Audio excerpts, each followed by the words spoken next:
February meeting of the Montgomery County Schools Board of Education to order. First on the agenda, I need a motion to adopt the agenda as submitted. So moved. Mr. Dozier?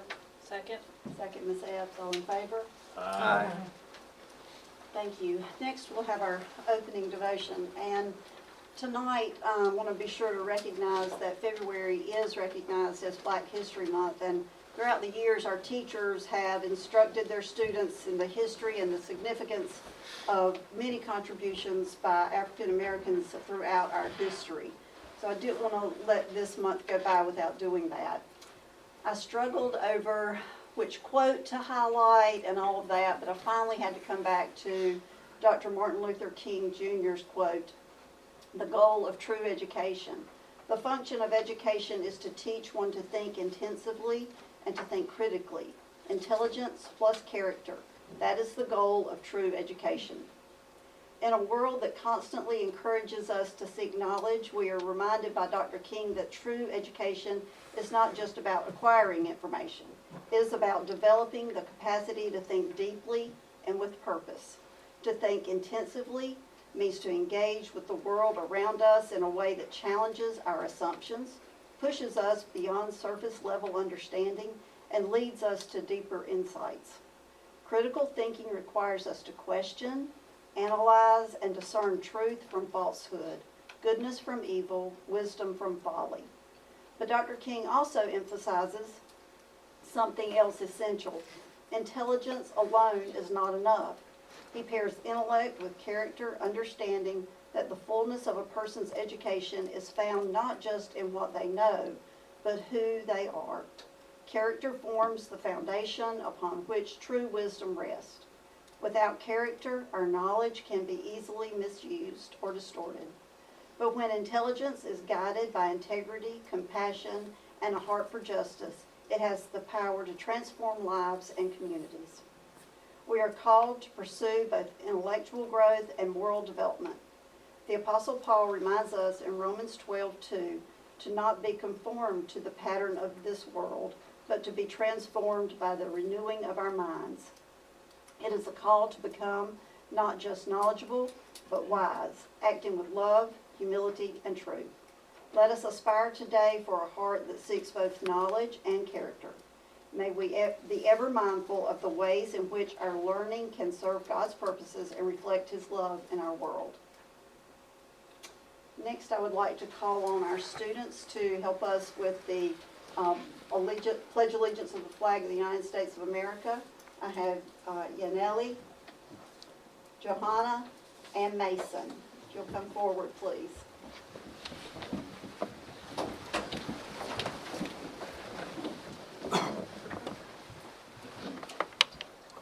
I pledge allegiance to the flag of the United States of America and to the republic for which it stands, one nation, under God, indivisible, with liberty and justice for all.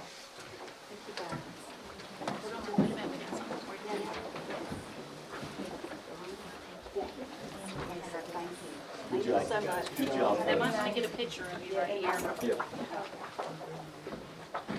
Makes us like I'm. Yeah, everybody getting pictures. Dr. Reynolds is struggling. Good job. Good job. Just had to think about that. Congratulations. Good job. Okay, moving on, with no one signing up for the public comment period, we'll go on to our recognitions. And first tonight, we have recognition of a resolution of esteem for Mary Catherine Kathy Aycock. Her family would come forward.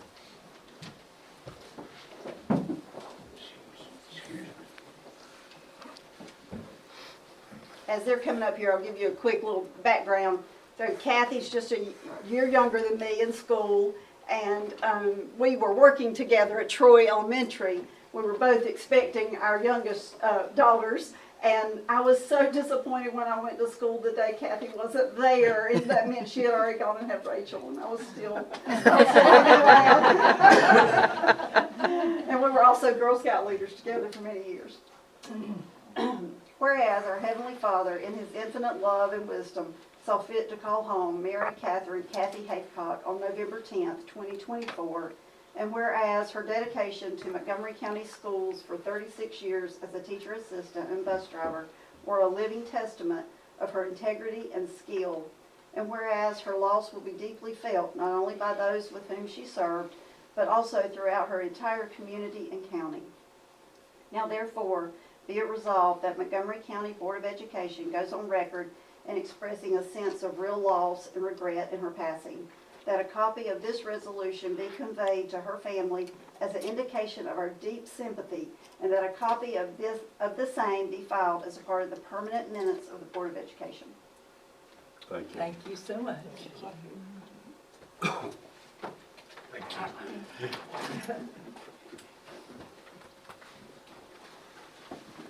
The next one we have, there's no family, I don't believe, here tonight for David Bryant Gardner. Whereas our Heavenly Father, in His infinite love and wisdom, saw fit to call home David Bryant Gardner on November 12th, 2024, and whereas his dedication to Montgomery County Schools for many years as a custodian were a living testament of his integrity and skill, and whereas his loss will be deeply felt not only by those with whom he served, but also throughout his entire community and county. Now therefore, be it resolved that the Montgomery County Board of Education goes on record in expressing a sense of real loss and regret in his passing, that a copy of this resolution be conveyed to his family as an indication of our deep sympathy, and that a copy of the same be filed as a part of the permanent minutes of the Board of Education. Thank you. Now I'll call on Mr. Allman for recognition.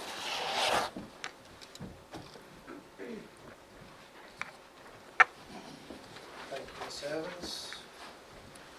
We have our staff members of the month, and so I would like to call Mr. Mark Little and Dr. Amy Reynolds up. How you doing, Dave? Doing well. Good to see you again. Congratulations. We tried to And steal him. I have him already. Part-time. But I'm gonna tell you, in his part-time at our school, we have probably, I'm gonna say it, the cleanest school in Montgomery County. He does a great job. He's there every day. He takes great pride in our school. Takes care of me, takes care of the staff. Taking care of me is not an easy job, and we just appreciate all he does, and how well he takes care of everything. I mean, you just have to walk in, you can see the floors are always shining, and there's not a bit of trash anywhere. So we are just very thankful to have him. We call him Mr. Pete, and we are thankful to have Mr. P as part of our staff. Yeah, we do have some appreciate full-time you. positions available. Hey, hey. Hey, we're always recruiting. I think hers is clean, you should see mine. She's pretty spotless too.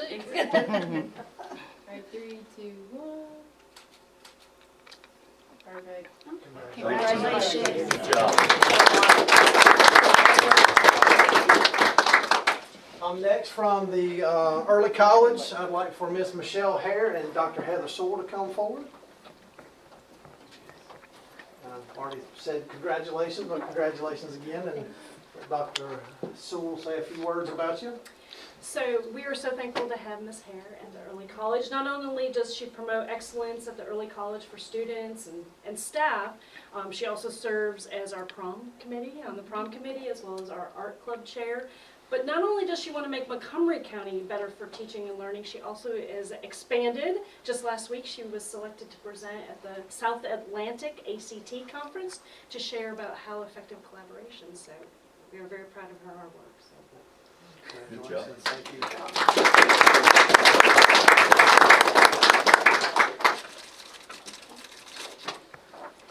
Congratulations. All right, so next we've got a bunch of financial recognition. So if I can get Mr. Mitch Taylor to come forward.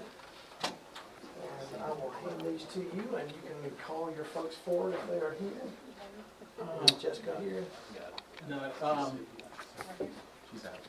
Leah, you're the only one I see. Come on up. Oh, Pam. People say you've got more than that. I know, I went back and Lisa He's Y'all nervous. come on up, I'm sorry. Lynn didn't see me either. I was sitting right in front of her. I saw you, Chris. Oh, thank you. And I saw every Pam's year, son, but I didn't see Glenn. He was peeking in. that's what happens when you get old and you get Each year, our schools, at the end of the year, undergoes an intense audit examination of all their financial records for the whole year. And it's my privilege tonight to recognize, there's actually 5 of them, two of them are not here. But they achieved what we refer to as a no-comment audit, which means they couldn't find anything wrong. And so tonight we'd like to present them with a certificate recognizing this. Ms. Pam Maynor, Ms. Christy Shepard, and Ms. Lynn Manus. Also receiving a no-comment audit was Jessica King, who is the bookkeeper at Montgomery Central High School, and Courtney Wilson, who's our bookkeeper at Troy Elementary. I'll get their certificates to them, but all of them did a great job, and we appreciate everything you do for your school and for the district as a whole. Thank you, ladies. Thank you. Thank you.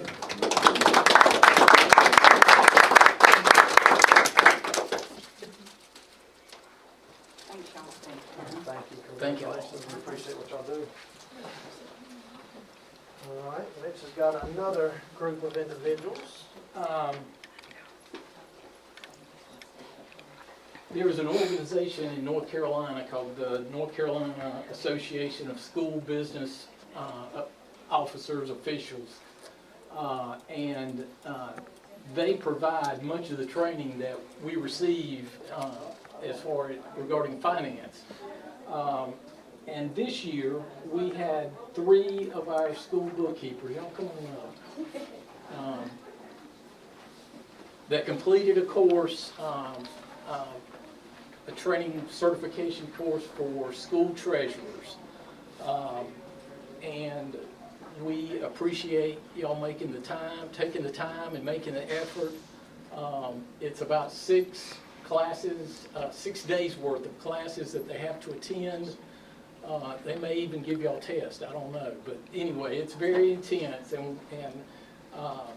but we appreciate y'all taking on that challenge to increase your knowledge and your understanding of school finance. And we've got a certificate for each of you, for Pam Maynor and for Robin Heath. And thank you for all that you do for our school. Good job, ladies.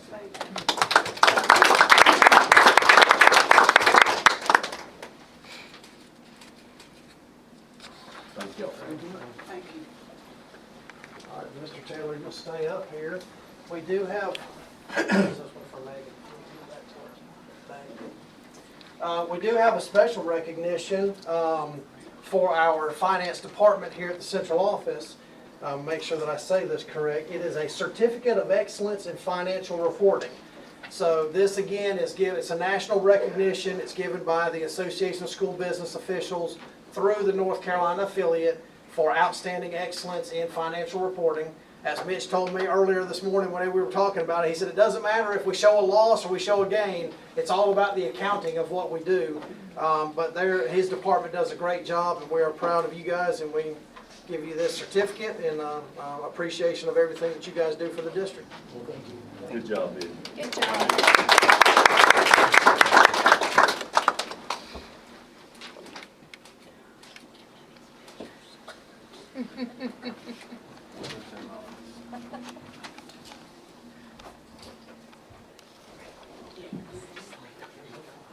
So, we're gonna move on. I need a motion to approve the consent agenda with no one requesting holding it. So moved. So move, Mr. Dozier. Sorry. Second, Mr. Blake. All in favor? Aye. All opposed? All right, next we'll move on to Roman numeral number 1, and we'll have a presentation by Dr. Amy Reynolds from Montgomery Learning Academy. And Mr. Watts. And Schwartz.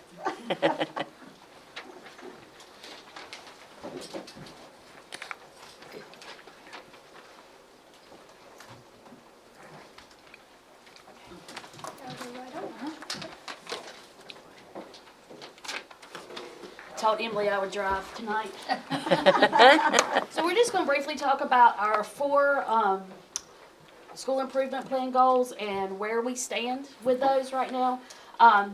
Montgomery Learning Academy will be a community of learners dedicated to student success, and we really focus on our student successes because a lot of times they come to us because they haven't felt successful or they've not been successful in the traditional school. Preparing them with skills necessary to be productive citizens in a challenging society. Our mission is Montgomery Learning Academy will graduate college and career-ready students by preparing them to succeed in a globally diverse society, providing rigorous educational experiences and building positive relationships with all members of our community. So we have 4 goals that we're focusing on this year. Our primary goal, of course, is our cohort graduation rate, which we work very hard to meet. And I'm going to talk about our strategies at the end because they all go together. But as you can see, right now, we're judged on a 3-year average because of the number of students we have. So looking towards this year, our 3-year average will be 95.78%. It kind of fluctuates because some years we may have 1 student that we've lost, some years we may have 2, but like the numbers are never the same. We average, 30 to 45 graduates. So even though we may have lost 1 or 2, the numbers are just going to fluctuate a little bit. But the state looks at our 3-year average, and right now we're looking at 95.78. Our next goal is our average student attendance, and this is a challenge because a lot of our kids already have attendance problems or attendance issues when they come to us. They have things that are keeping them out of school, such as family obligations, jobs. They may be a parenting teen. We've got one young lady now who's at home because her grandmother, she has to look after her grandmother because her grandmother, there's nobody else to do it because her mother has to work. So we try to work plans out with them so that they can continue working from home through our admin online platform. But we really stress the importance of attendance. Our goal for our attendance is 90%. I've been there a long time and we've never hit it, but that doesn't mean we shouldn't shoot for it. I wish we could have 100%. But right now we're looking at about 83.02%, and that is down from where we are last year. We do a lot of things to get them in the building, but at the end of the day, some of those family obligations, some of the other stuff they have going on in the community, it just outweighs school attendance. By June of 2025, 50% of our seniors enrolled at MLA for 1 or more years will achieve a CTE concentrator status and sit for the work keys exam.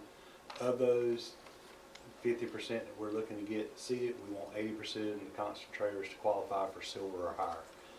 This year we've already done our fall session of work keys, and we have 47% that meet that criteria that we were looking at that sit for it. And right now we're looking at 57% who got silver or higher. In the spring, if our numbers stay how they are right now, we'll have 55% who will actually sit for the CT concentrator exam. And our final goal is to have a positive growth indicator, because even though we've made growth for the past 2 years, it's negative. So we have it's kind of an oxymoron almost. We're making growth, but our growth indicator is still negative. So we really want to see a positive growth indicator at the end of this year.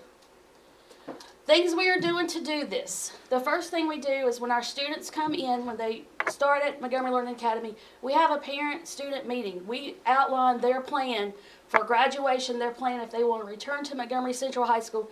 I have a little sheet of paper. We fill it out. We talk about their options. We discuss what they would like to do when they graduate. Sometimes, you get a freshman, they don't know. So we try to work out a plan so they at least are able to either return to the high school or stay with us and let them understand that's their choice. We want to get them to where it's their choice to make when they've done their time or they've caught up on all their credits. And the student and the parent are involved in that plan.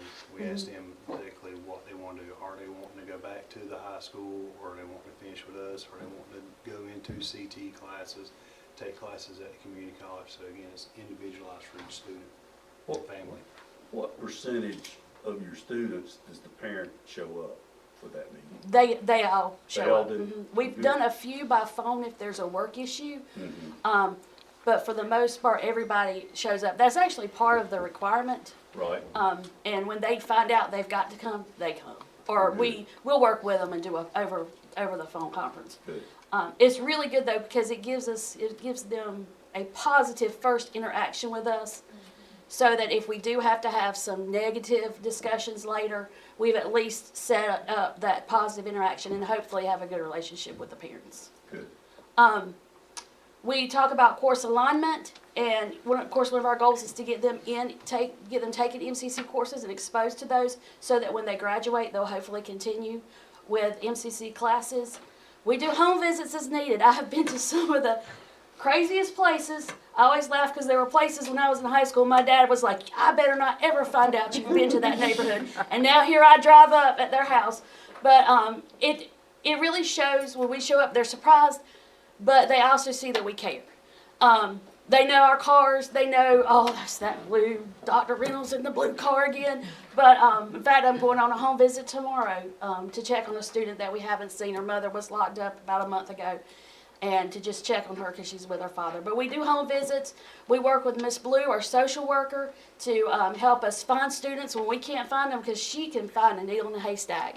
I can't find them. They've dropped off the face of the earth in Facebook and in social media world, but somehow Wanda Blue can find them. So we work with Wanda. We have our Strengthening Families and Life Skills program, and that's another positive interaction that brings parents into our school. Mr. Little leads those programs. He's presented about those before, and he's able to sometimes find out things that we need to know that they may not necessarily divulge to us, but through his counseling they'll divulge to him, and he can share that. Data-based remediation, of course, our summer school programs allows us to grab those seniors that may not have quite made it, or if we see that a student's getting behind early, we're able to grab them and get them caught up to where they need to be. We also use social circles and mediation with Dr. Powell, especially for getting students. We're a small school, so if we get students that don't get along, we bring him in and he tries to sit down and help work through those programs. We emphasize face-to-face instruction. This year we were lucky enough to be able to offer face-to-face instruction in all of our core EOG and EOC classes. Our staff's gone through a lot of professional development on social and emotional learning and trauma-informed classrooms, so that they can try to hopefully better understand what our students are going through. And of course we do student attendance recognitions. Teachers do that individually through the classes, and they do it every week. And you would think that that would help, but sometimes I feel like they don't even want to come to school for a little Debbie cake. You just never, But we're trying. We've researched other interventions that we can try, because student attendance is the main struggle that we have. And if we can get them there, that's going to help all of our other goals as well. So, any questions? Dr. Reynolds, let me ask you a question. How many you average about 32 students? Is that what you said? So we have 65 on roll, but on any given day, 35, 40 lunches. So, Okay. yeah. But you're talking about that as seniors.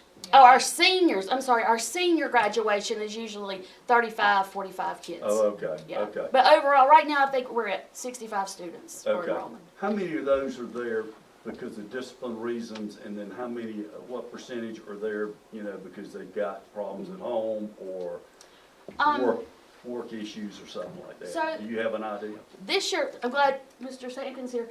We haven't had a lot of discipline issues referred to us this year. Maybe 10, 15 students. The majority of our students are there because they've gotten behind on earning their credits for whatever reason. I got you.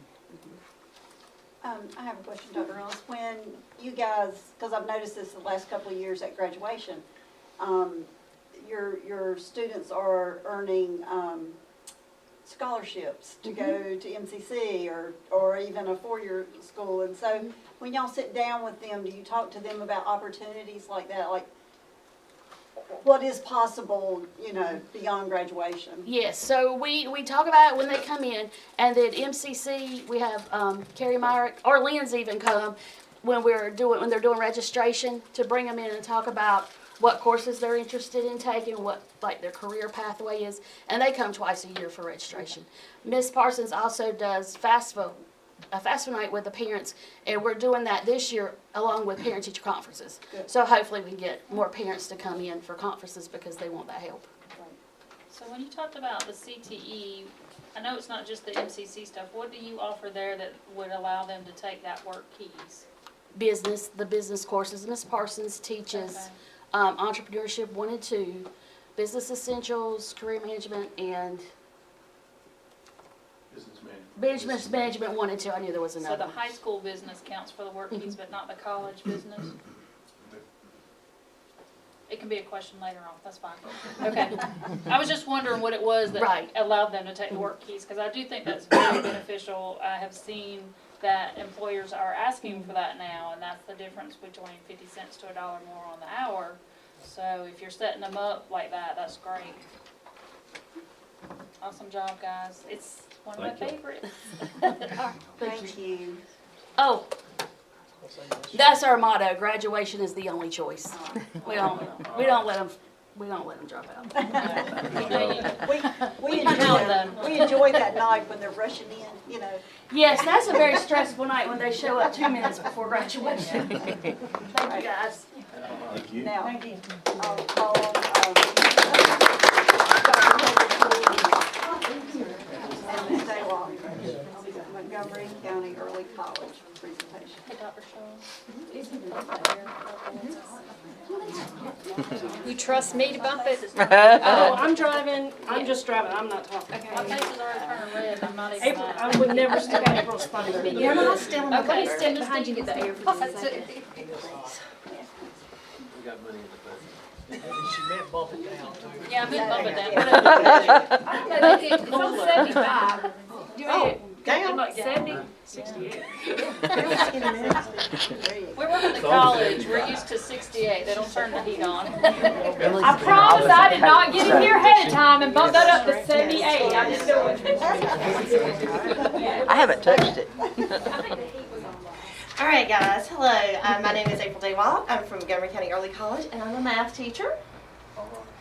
And I am Dr. Heather Sewell, I'm a proud principal at Montgomery County Early College, and I am not going to steal April's thunder. This is her passion, and so she is so excited to share with you tonight. I am, and I've written myself some notes so I don't get off on a tangent or have you here until 12 o'clock.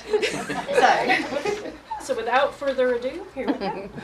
Okay, tonight we are going to present our data story and how it relates to the Early College's 2024-2025 School Improvement Plan. The goal that we're focusing on most tonight is about using data to make decisions. Once we've talked about our data story and we've gone through our school improvement goal and how it relates to our data story, we'll let you see a few of our celebrations and then we'll take any questions. And also at any point, ask questions while we're going, okay? Okay, since we plan to talk about both academic proficiency and academic growth, we just wanted to take a moment and provide this slide to remind you in the difference of the two. Okay, academic proficiency is like your levels 3, 4, and 5, or not proficient. Okay, and proficiency, of course, is 3, 4, and 5. And it's often influenced by external factors. Student motivation, socioeconomic status, learning disabilities, cognitive abilities, community and home factors. Where academic growth is determined more by things that can be controlled inside the building. So this is between what happens between students, teachers, and administrators. Keeping that in mind, we want to use our growth as a segue into explaining growth as it relates to proficiency and how it further relates to our school improvement plan. So this first slide in our data story illustrates our main focus, which is academic growth. If you will notice, and I'm coming up because my husband said he didn't understand, if you will notice, all subject areas, all EOC subject areas have exceeded academic growth. This line, this light dashed line, is a growth of 0. This means students, on average, compared to their peers, learned 1 year's worth of material in 1 year. That's what a 0 number means. A number greater than 2 is excellent. It is significantly beyond what a year's worth of learning in 1 year. And that's what each of these numbers are. I've broken them down so you can see those and you can keep them in mind when we're going through our school improvement plan and our goals.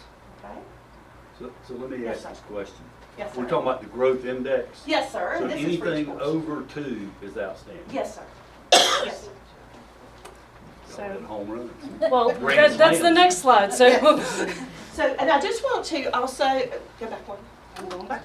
I got excited. Okay, so the excited. idea behind this is, if you will notice, all of our growth index numbers for each subject area is greater than 2. And that shows our faculty's commitment to growth and growing students and doing what it takes for to influence those internal factors, those things that we can control in our building. Okay, and that takes us to this slide. And I know this slide's a bit difficult to see, but this slide shows some of the fruits of our labor. We are proud to announce the top left-hand chart. We are proud to announce that for all early colleges, traditional high schools, and charter schools, we have the highest growth index in the state. Our growth index is 14.24. That's outstanding. Wow. For all schools of all grade levels, we have the 3rd highest academic index in the state. The only 2 schools that are beating us are 2 middle schools from Wake County. So that just shows again how committed we are to being better and better and When better. did this data come out? October, August. November? Comes out like September, whenever the Yeah, state. do a press release. And I will tell you, those 2 middle schools in Wake County, April has a target on those backs. They're targeted. She's going after A couple years ago, it was, let's see, Providence High School. We beat them. They're number 2. We're number 1. There are several. So that's what we're doing. We're trying to knock them out. Because anything that we do is for the benefit of our community and our children. Okay, now, how this relates to proficiency. Proficiency, again, is often determined by external factors. Okay? The first columns, the yellow columns, if you will notice, this is our projected proficiency, the first yellow column. The second yellow column is when students tested. This is our actual proficiency. So our first column means that if we have that growth index of 0, and that was consistent across the board, this would have been our proficiency numbers. If you will take a look at the differences, so if you'll notice biology, 67% to 91%. Math 1, 57% to 100%. So you can see growth is what caused that. Because if we went in and hadn't taken extra steps, this would be what we got instead of this. So I will say that Math 1 is Miss Daywall. That's not. She wasn't gonna brag on herself. But I'll brag. it's not for bragging though. But thank you. It is for showing how we're using growth. And she can't do it by herself. No, That is absolutely not. students and our community and our Yes. parents Our and building. all these This is strategies that we building. put into Yes. place. Like that's not. Yes, it's strategy. April's wonderful, but Yeah, but it's not something you can do alone. And remember, this is for level 3 and up. And So it's- these 3s, 4, and 5s. You Yes, may ma'am. have said this, I'm sorry. It's projected Proficiency. based on EVOS Yes, from I apologize. prior. Yes, from all their tested years. Gotcha. Okay. In all subject areas. Okay. And that's if we had a growth value of 0. Okay. Now, we further divided this into the blue columns because the blue columns relate directly to our school improvement plans. The blue columns are students level 4 and 5 students because these students are your career and college ready students. Okay? And that's what our school improvement plan is largely based upon, is the career and college readiness. So if you'll notice, again, this is the 0 column. Your first column is your 0 column. If you'll notice, biology, 46% to 87%. English 2, 45% to 64%. Math 3, 55% to 78%. Math 3 accountability are those students who took Math 1 in the 8th grade. So they're what counts for the accountability model. But this is for all students. So you can see what was projected and what actually happened. Again, that goes back to growth and the things that happen in the building. Impressive. Now, this is our final slide that talks about growth, and this is about the ACT. We've been focusing a couple years on our ACT growth because the ACT, the college placement exam that our 11th graders have to take in North Carolina, is a different animal than EOCs and what you learn in class. It's a speed test. It's part of our accountability Yes, it's model. part of our It's what accountability factors model as into well. our grades as a school. So the reason that we're showing this is your top box. If you'll notice, the top box, everything says meets expected growth. This was the administration of the spring 2023 ACT. And then we decided, hey, we've got to keep working, we got to figure out something different, we got to push forward. The second box is the spring of 2024 ACT data. So if you'll notice in the first box, it was all meets data, meets growth, and then the second is all exceeds. So again, it's that focus on growth. So this would have been the 10th grade and then the 11th and the 12th graders in your building? Yes, right now the 11th and 12th graders in the Okay. building. So SAT, that's the national test? Yes, it No, is. that's not correct. Oh. It is the graduating class and the current seniors. Because the 11th graders will take the ACT this coming. Yes. They haven't Okay. taken it So yet. it's not the same cohort of students? No, this is, No. this cohort, But ironically, Okay. for proficiency, you can compare cohort to cohort, but for growth, it's a completely different animal. But to answer your question, this is similar to the SAT. Right. Yeah. They could take, used to be, you could Do take one or that, the other. do one or the other or do both. Yes, yes. and that's yes. still the case. However, in North Carolina, every single student gets the Has to take ACT, the ACT, and it's yeah. paid for, and it's, It's given during the school day. Right. it prevents barriers. Okay, so what does all of this data have to do with our school improvement plan? Well, we're focusing tonight mostly on goal 1, which of course is using data to make decisions. And the objective is the LEA school regularly looks at school performance data and classroom observation data and uses this data to make decisions about school improvement and professional development needs.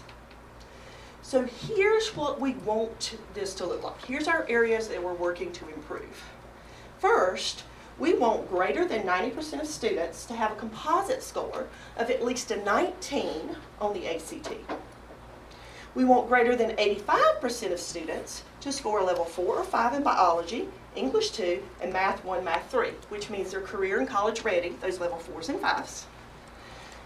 And then we would like for MCEC students to pass 95% of their community college classes that they're enrolled in and be on track to complete their associate's degree and or certificates in 4 or 5 years. So here is goal 1, okay? The first column, all right, we're talking about college and career readiness. That's one of our goals. Our first column is our actual career and college readiness. Those are level 4s and 5s. And this is biology, English 2, Math 1, and Math 3. This is what happened as far as the actual student scores occurred, okay? Our goal is 85%. So if you'll notice, even though we have all this tremendous growth and we're keeping pushing, we're keep working, we're keeping moving forward, we've still got 2 areas that we have got to focus on meeting this benchmark. And something that I would like to also point out, the state, even though you saw our growth, where we're having to go, right? Where we started, where we're having to go.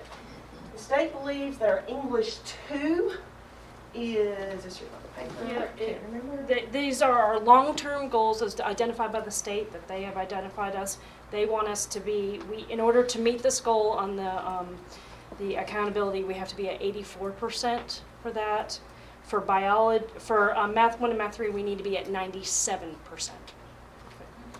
So did you remember what? At was 4s and 5s, that's 97% of our students have to be 4s and 5s. And if you remember from the previous slide, we only had, 7% that were projected to be 4s and 5s. So it tells you. But that's why growth, that's how it factors in to these goals and how it plays an important part on what we're trying to do. The same for the ACT. If you'll remember, We exceeded growth in all areas. That's greater than 2. We exceeded growth in all areas. But only 74% of our students actually scored a 19 or greater on their ACT. So even with all that growth, we've got a lot of work to do to get to our 90% goal. Which that has gone up. Didn't it used to be 17? Yes. Yes, so 3 years ago, the state of North Carolina, and the ACT composite is a combination, it's the average score of the math, science, reading, and it's grammar and reading is literature is how it combines. And that 19 is what the minimum number to get into any state institution in order to get into for students to be able to enroll in those classes. So we want every student here to score 19, and that is also what the state requires us for our accountability model. So they base that, the students have to score a 19 for us to get that credit for that. So. All right, our next part to show you our status. This is our MCC, this is our community college class summary. This outlines the number of courses that students took in this past school year. Students earned 697 A's at the community college, 387 B's, and 272 C's. All of those courses will transfer to a university. So that is 1,360 classes that our kids don't have to take at a 4-year school. Parents don't have to pay. Parents don't have to pay for at a 4-year school. There is a total of 1,614 classes taken. So our pass rate is 91%, and we have a goal of 95%. So we're still working and pushing towards that. Now that we've talked about what we've done, how we're doing it, and why we're doing it, we've gotten to some strategies. And these strategies are just strategies that we're focusing on for this plan. We have incorporated a lot of things. We've institutionalized a lot of strategies that just come as part of your regular operating day. Okay? So first, we're going to utilize AVID strategies and small group instruction. We're going to target instruction based on EVOS, which we've been doing. We're going to incorporate learner agency strategies. We're going to work within our PLCs and MTSS meetings to review assessment data and plan for instruction. And we are going to... Yes, Mr. Dash. I hate acronyms. Okay, you know what? MTSS? Can I tell you something? My husband said, don't you say all those letters up there. They're not going to know what you're talking about. You know what I just did? I said them, and I'm going to tell you said that. They're all the letters, the acronyms are intervention plans. Yeah, that's all. They're interventions. PLC is professional learning community. MTSS is multi-tiered student support meetings. And AVID is advancement via individual determination. That works a lot with academic behaviors, organization and time management and note-taking and study skills. I know we used to do some AVID in West Montgomery with the college. Yes. Oriented kids. Yes, and that's all of our 9th graders take AVID. And then 2/3 of our 10th graders take AVID. And then we have a subset of 11th graders that take AVID, just as while we're fine-tuning those skills that are necessary to be successful. Right. Not only in school, but in jobs, anything that you do in life. Right. We're also provide targeted ACT or college placement lessons and activities in all areas: reading, English, science, and math. Okay, that concludes our presentation of MCEC's School Improvement Plan. Here, we just want to share with you a few of our celebrations that we've had over the past couple of years. If you'll take a moment and just look through those. Some new ones, some new data that we have is, as of this year to date, more than 20% of the class of 2025 has been accepted to UNC Chapel Hill and or NC State University, or both. U.S. News and World Report.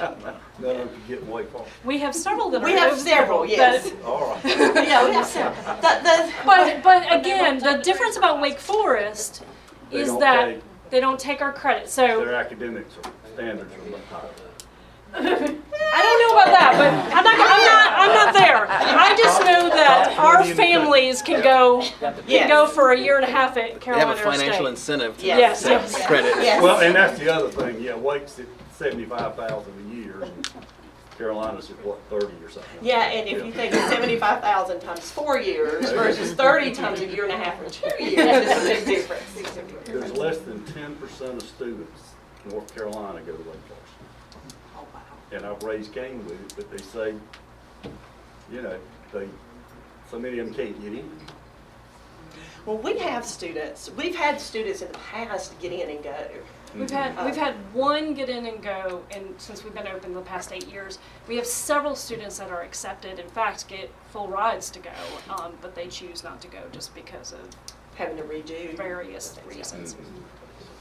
And now, even with all of these celebrations, we've got our fingers crossed. We are hoping to be nominated for a Blue Ribbon School.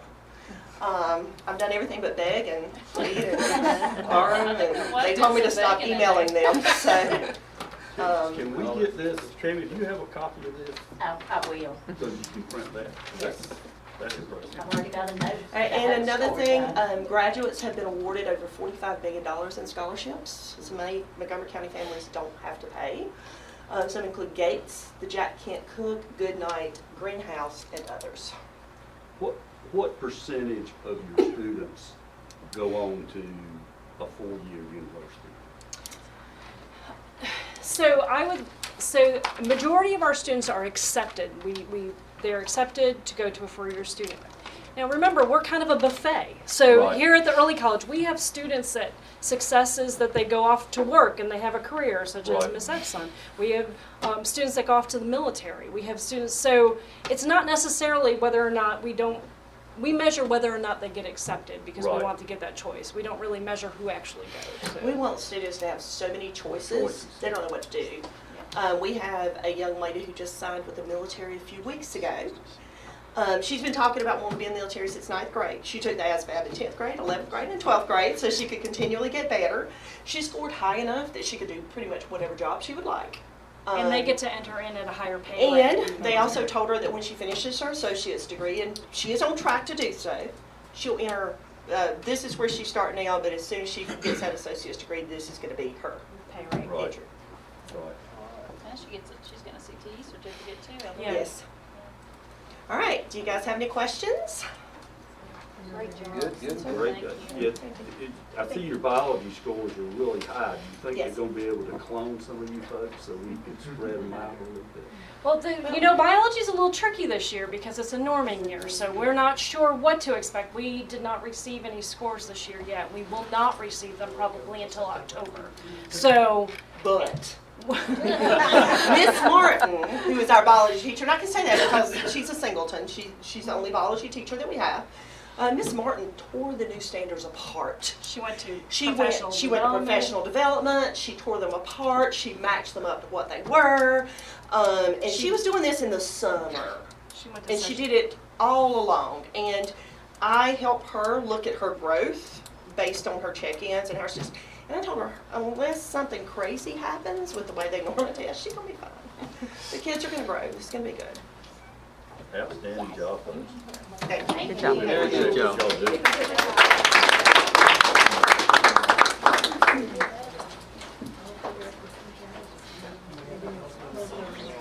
I'll call on Mr. Slade, not Big Slade, Mr. Slade. Sorry, I was putting the M with I can just click it. I tell people I couldn't afford the mic. the. You couldn't put the M. Just got swing. That was it.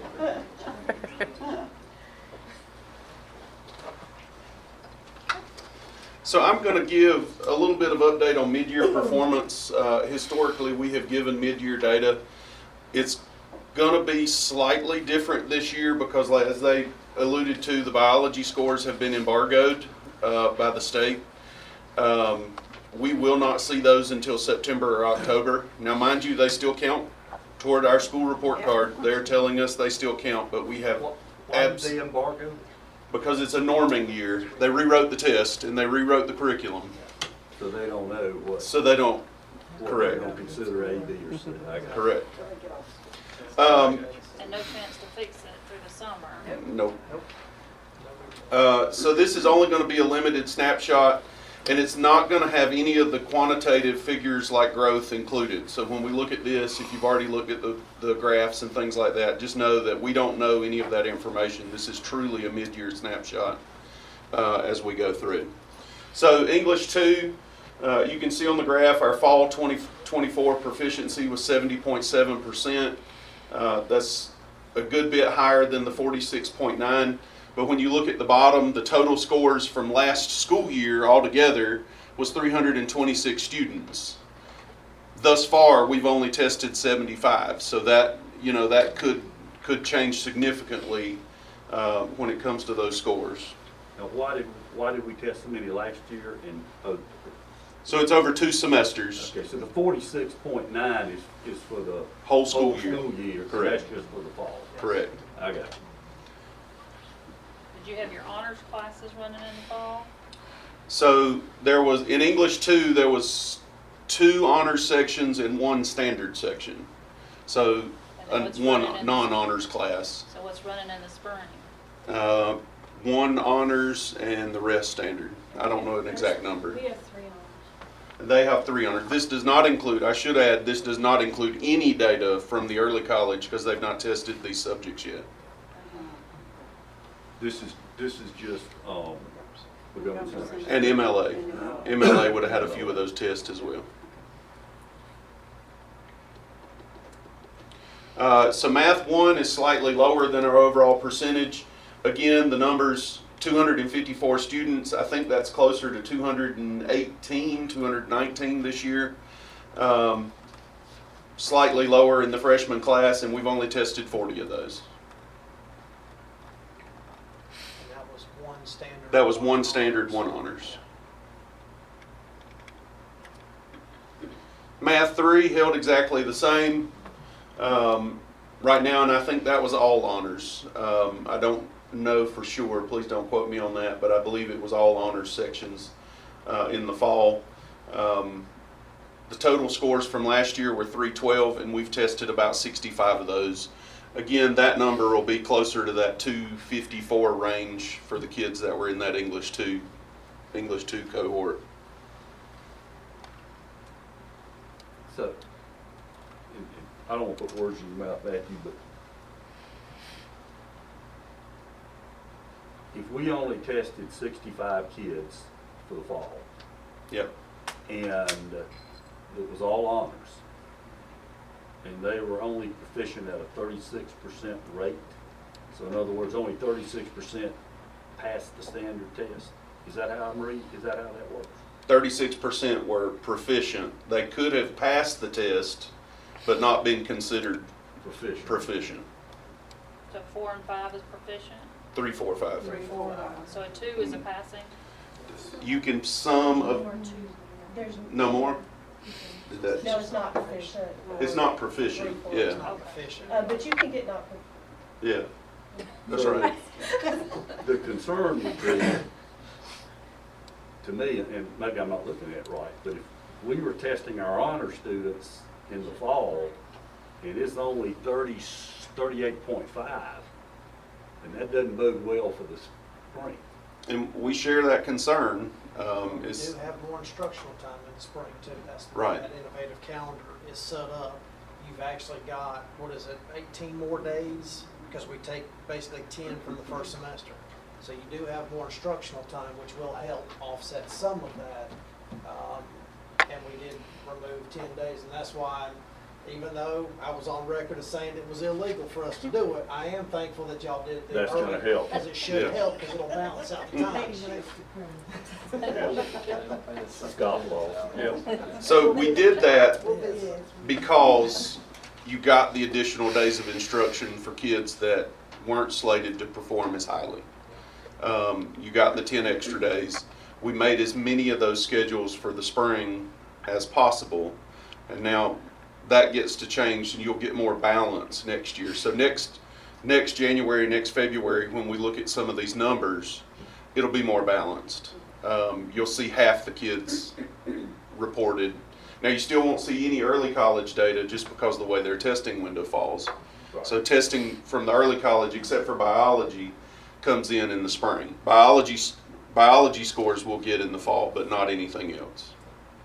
Let me ask this question, and it occurred to me while they were giving their presentation, because their math scores are outstanding.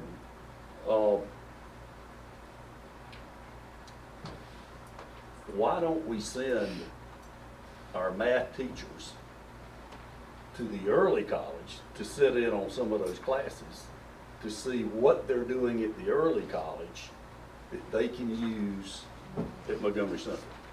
We can do that. They all participate in the district PDSA process where they have conversations about resources and strategies. I mean, But that's not a problem. actually going to a class and seeing how Ms. Daywalt does it or her associates, you know, what, you want to go to best in class. So if I'm trying to learn how to,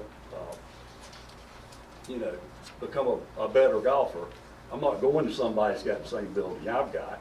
I want to go to somebody who is best in class so I can learn from them. And the same thing would apply to math or English or anything we're having trouble with. I think a caveat to keep it. Have anything to do with the difference in the scoring? It's not necessarily class sizes. I know that they have a different way of structuring some of the classes that they have that Montgomery Central doesn't have the same flexibility.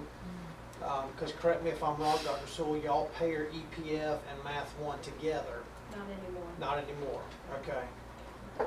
We do Avid and Math 1 together, Okay. so that all students have an Avid You course. take it all And year you take long. it year-long? Yes, correct? with the Avid So and see, Math. they have year-long math So I where thought it was Montgomery other Central doesn't factors have the that- staffing to be able to accommodate year-long. So there are some differences in the way that the schedule allows them to have some of that flexibility. Yeah. So we're not truly comparing apples to apples. I mean, So, I understand But you're that. right, though. Good strategy is good strategy, so we can Yeah. definitely make that happen. That was going to be my same question. Is that what are the class sizes like at the early college compared to a standard Math 1 class Keep going up. at I the? mean, you can still learn Yeah. from watching. Yeah, well, we Yeah. can Maybe make pick up that on happen. some of the strategies. Let me ask you ladies the question. April's over here biting her tongue back here. Do you think Avid helps Yes. the math scores? I do, and part of the And they're reason- required to take it. Yes, and part of the reason we do that is Avid focuses on academic behaviors. Mm-hmm. You know how we talked about the internal factors, the things that we can control, teachers, students, administrators within our building? That's academic behavior. If you don't know how to manage your time, you can't get your work done. If you don't know how to take notes, you can't study.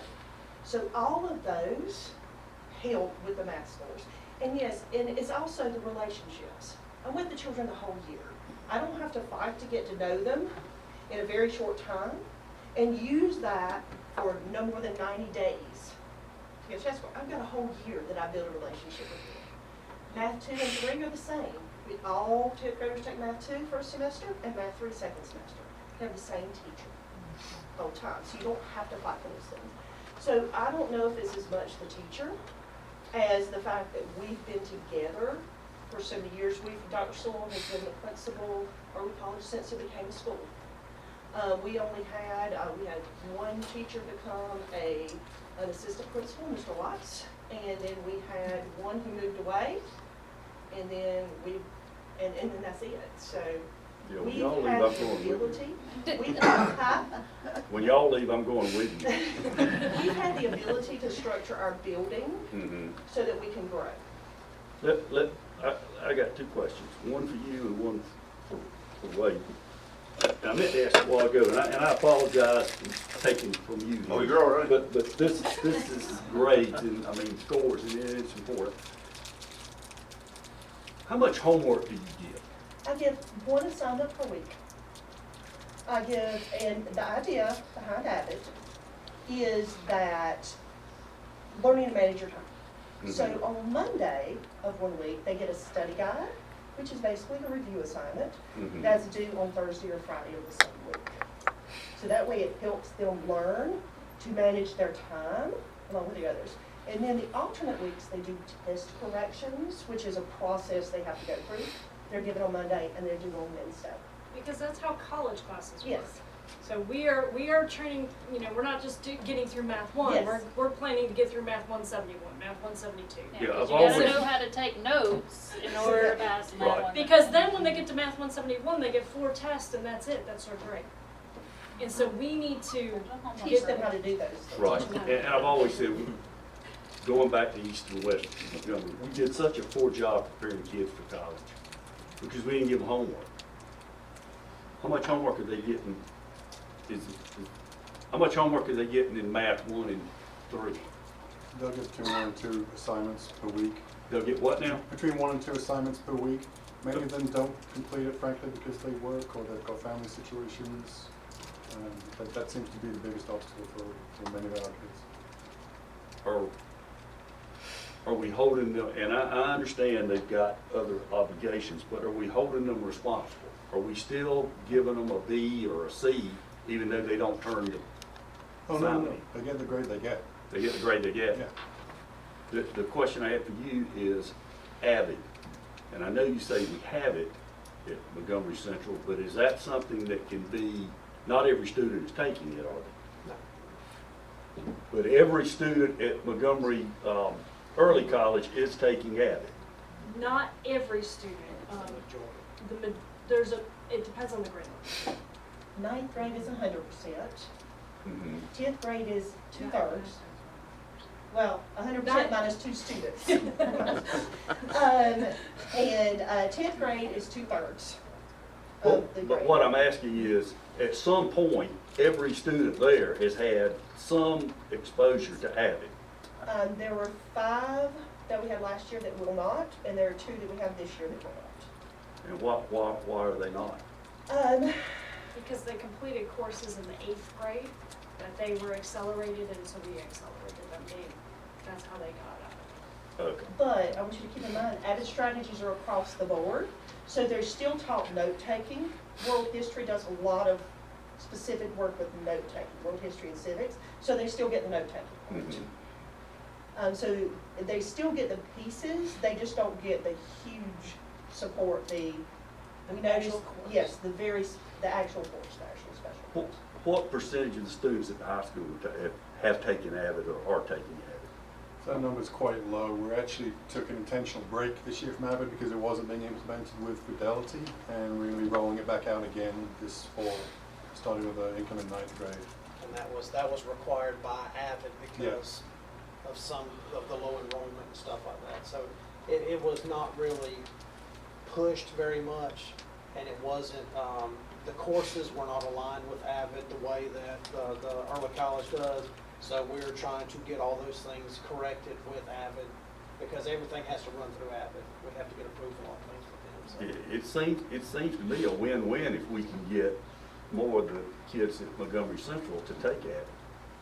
It counts as an honors class, right? Doesn't it give them the bonus point?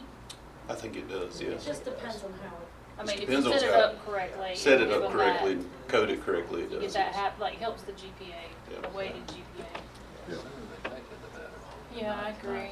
We do have small pockets of it at the middle schools as well, but it is targeted specifically at kids that need it more so than, we just don't have the staff to be able to implement it where every kid gets it, because you're talking about, additional teaching spots just to run all the AVID sections, because it is supposed to be a full-fledged course. So it requires staff to teach that So course. could it be put in as one of the CTE options? Then CTE can't pay the staff member because it has to be a CTE course, and AVID's not a CTE course. So that's some of that stuff you have to balance from the fiscal side of But, it. Yes. but would you ladies say, I don't want to put words in your mouth, but would you say that AVID is a big reason that, in addition to the excellent job y'all do, One of the contributing factors. factors to how One good of the school them. Yes. Yeah, because you have to have all the things. It's not one teacher, it's not one administrator. It is the whole building. It is Right. the fact that we require parents to come to parent conferences and sit with the student and the parent. It's the fact that all of us that teach at early college have been able to get good at what we teach. Well, and I'll say those parent conferences, that is not just one night that they open their doors. They set those things up for a month at a time and have 2 or 3 parents come in, and somebody stays over, one of their teachers, and they go over, so I know because I'm a parent, and it's not like, okay, it's parent conferences and from 3 to 7 you walk in and you get an appointment. It is actual set time, Google Sheets, sign up for a time, and they're in there for a month after working hours.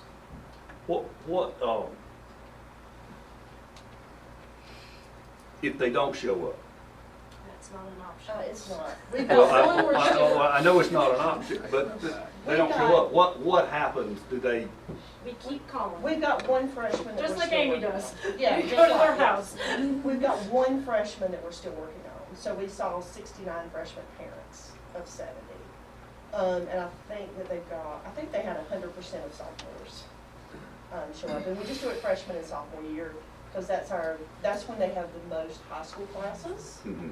And they also have the biggest bang for your buck on the academic behaviors. So you don't do it junior, senior year, No. just We freshman, do have sophomore? parent conferences, opportunities junior, senior year, they're just not the same structure. They're not required. Right. And you've got how many freshmen and how many sophomores? We have a 70 plus 69. Yeah, 70, 139. 70 freshmen, 69 sophomores. So you got 139.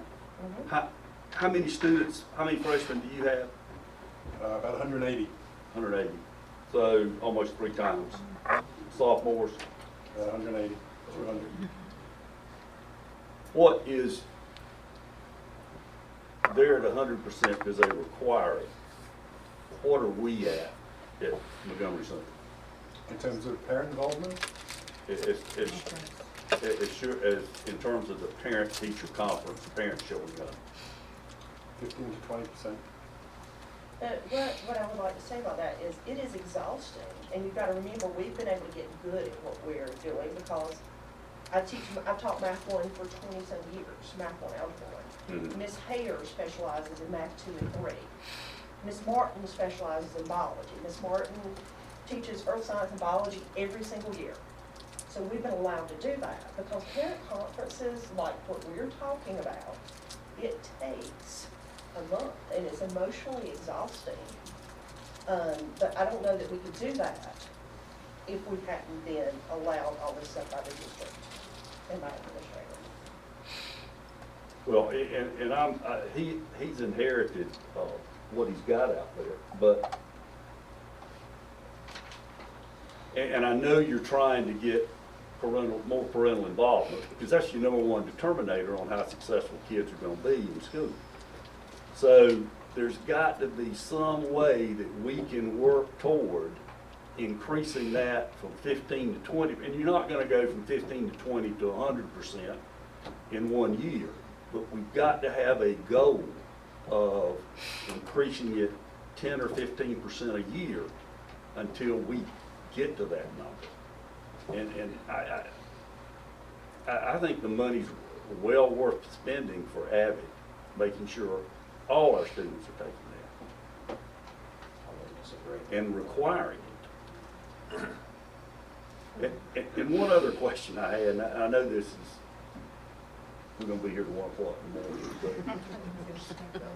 Well, at least it's cooler now, so don't sleep now.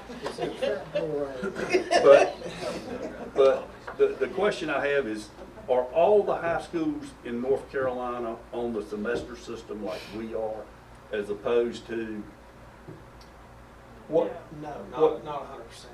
What percentage? I didn't know that. I mean, It's- I would say it's county schools You know, that are on year-long and what- 80 days.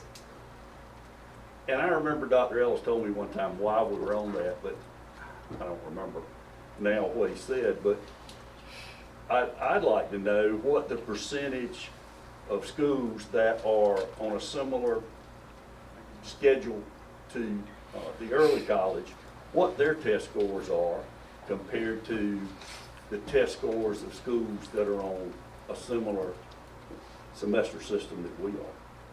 We can definitely look into that and get some data. Like maybe for the ninth graders being on it, because I don't think you can get enough credits to graduate if you go all year. Well, that's They do not 80 necessarily days. the case because the state changed that law now. Oh, so you can do. So we 22 have credits. to, it's 22 credits is all we can mandate now, where in the past we have been at 28.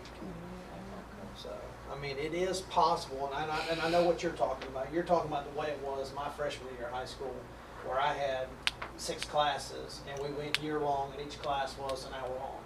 So that's what you're talking about, looking at that model. And there still are some school districts that operate that way, but the majority would be on this block system. But we can find out, and we can look and see what the data comparison is.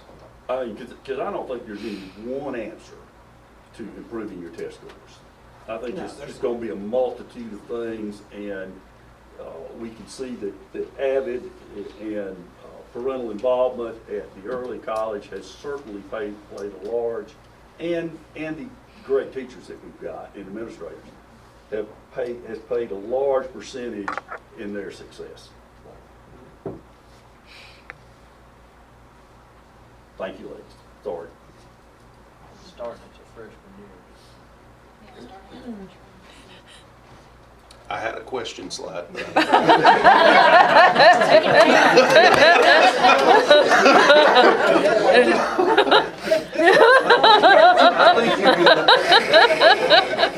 I think we handled that part. And Matthew, I was not trying to put you on the spot. Oh, you're fine. You didn't put him on the spot. You put him for me. I had to present twice. Yeah. Recognize Mr. Allman to discuss the community forums for the cell phone input. Thank you, Mrs. Evans. If you'll look in the board packet, there's a memo that I've drafted. And basically what this is, I'm just recommending some dates. We've talked about, we did the presentation, and we've talked about the cell phone policy/ban multiple times. And I'm just proposing some dates for us to actually hold the community forums, because that was one of the things that you guys had requested, that we have a community forum to get feedback from the community on their thoughts on a potential cell phone ban. So I have proposed for us to have a forum on the west side at West Middle School on February 27th at 5:30 p.m. in the Media Center. And then the following week on that Thursday, March 5th, at East Middle in their Media Center starting at 5:30. That way we can give parents 2 options to come. I put a little note in there that if we have more than 3 board members, that we have to comply with open session laws. So just making you guys aware of that, just for the record. But I'm open to any kind of questions. March 5th is a Wednesday. Did you want to do March 6th? Mid March 6th, yes, I apologize. Okay. Yeah, my bad. I just didn't know if you wanted to go Wednesday or No, Thursday. yeah, I want to stay away from Wednesdays Yeah, because I that's agree. typically church night, I but agree. I meant to put the 6th, I'm sorry. Okay, so March 6th. Are we going to show, or are you going to show the videos that we showed before? So we, of the 2 high schools? the plan is for this not to be a back and forth. Right. We're going to show the presentation that we did for you guys, and then it's going to be basically a open session for people to stand up, get their 3 minutes to speak, give their thoughts, give their ideas, give their opinions. And it's not going to be an interaction. It's going to be, we're going to capture what they say, because we're going to do like we're doing now.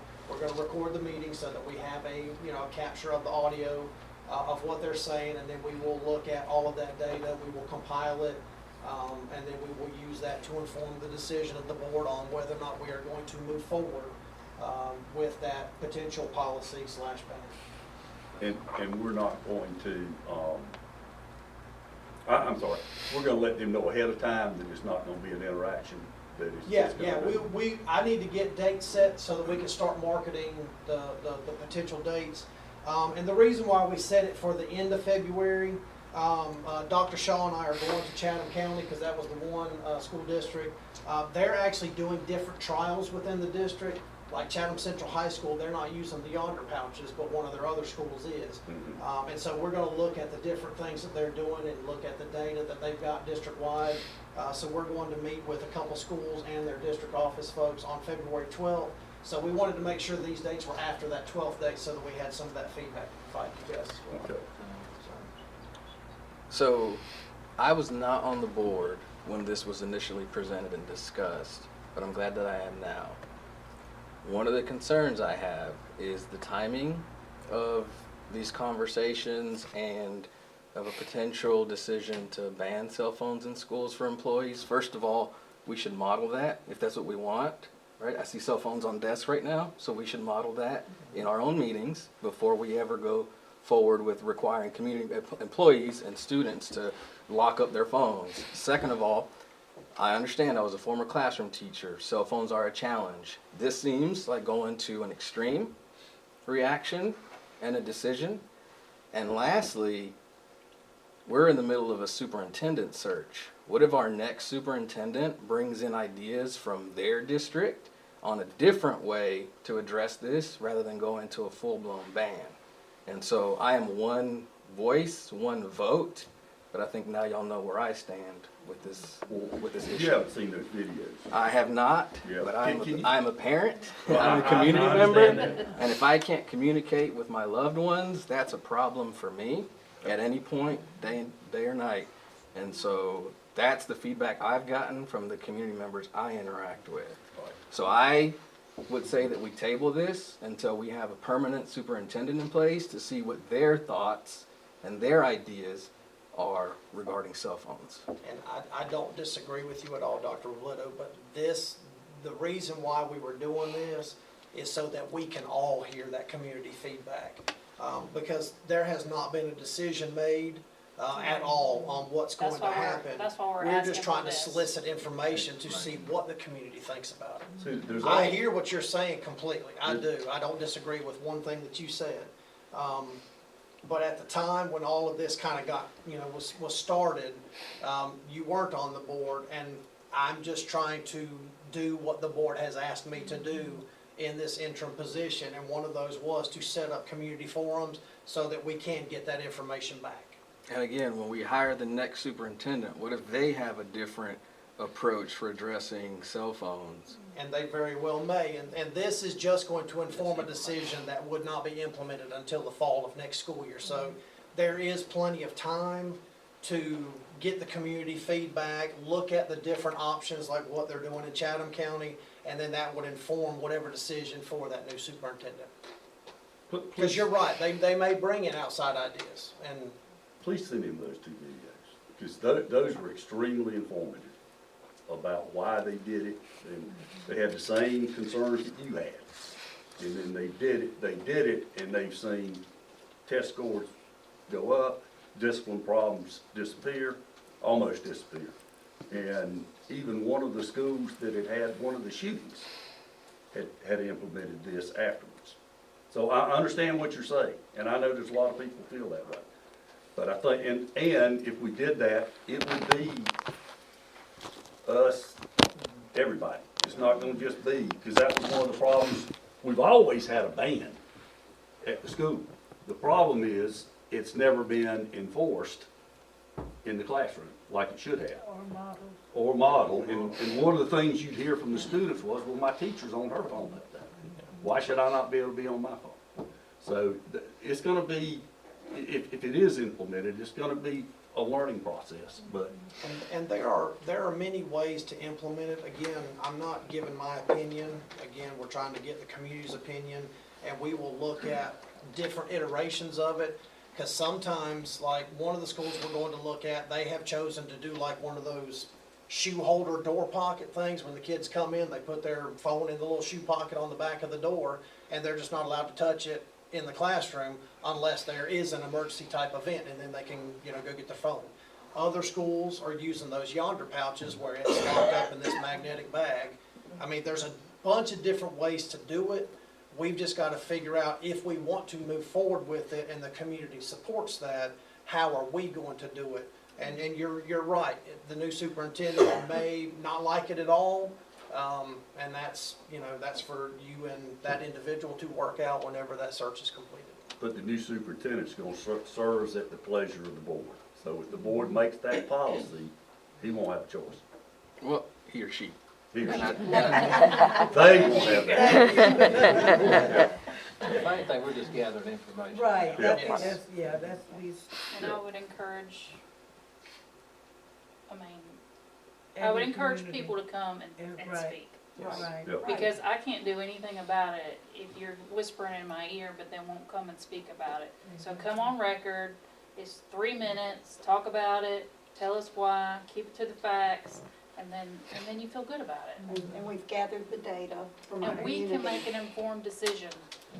Just facilitate it real good. Yeah, I think it does need to be facilitated well, and I wonder if we also need to look at, do we need a bilingual session?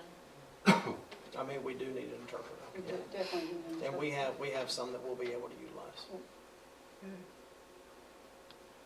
So you just need an okay on this? This y'all's discussion, but I mean, if we want to move forward with these dates so that we can start publicizing the event to try to get people to come, I would say that we need to try to move forward with approving those dates. And with, again, if you make a motion, make sure you make the motion with the March 6th, not the 5th, because I did mess up with the wrong date. I'll make a motion to delay this until we have a permanent superintendent in place. I have a motion for a delay until we have a permanent superintendent by Dr. Robledo. Do I have a second? I'll second. Second, Ms. Epps. All in favor, is there any discussion? All in favor of the delay until we have a superintendent?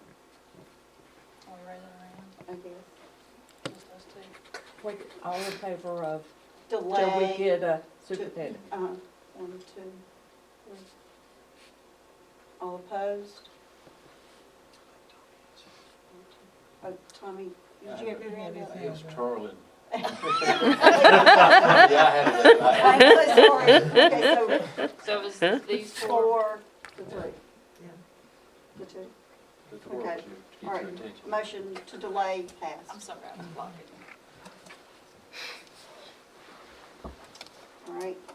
Next, we have Mr. Sam Thorpe from the North Carolina School Board Association. Good evening, board members. Good evening. Thanks for making time for me tonight. I know y'all have a busy agenda. As you know, I'm here to present the results of the surveys that you began sharing with your community and staff about a month ago, a little less than a month ago, as part of the public input portion of your search process. What I'm going to do is just walk through briefly a PowerPoint that I've prepared and you've seen that includes a little bit of detailed information about what sorts of things, specifically characteristics and types of experience that are most important to your community and staff in the new superintendent. At the end of the PowerPoint, I'm happy to answer any questions that you have. I'll also invite you, if you haven't already done so, and to the extent you're interested, to reach out to me and share what's most important to you in a new superintendent that you would like to see in a leadership profile as informed by the feedback from the surveys that you've been reviewing over the past couple of weeks. I have already created, just so you know, a rough draft of a leadership profile that includes the top 10 characteristics and top 5 types of experience identified by your community and staff as being most important to them and the new superintendent. I will update that draft to include anything your board shares with me. I'll finalize the profile and share it along with all of the application materials with you at the latest by the end of the day on Tuesday next week. So you know your application deadline is Monday, February 10th at 11:59. I should have all the application materials and finalized profile ready to share with you, and it will be electronic, just like with the survey results. You'll get an email from me explaining to you how to access the application materials and where they'll be by the end of the day on Tuesday. And then you can begin using the profile, not just to inform your review of the applications, but all of the steps in the process moving forward in terms of interviews and deciding who the superintendent is going to be. Unless there are any questions right now, I'll transition to the PowerPoint.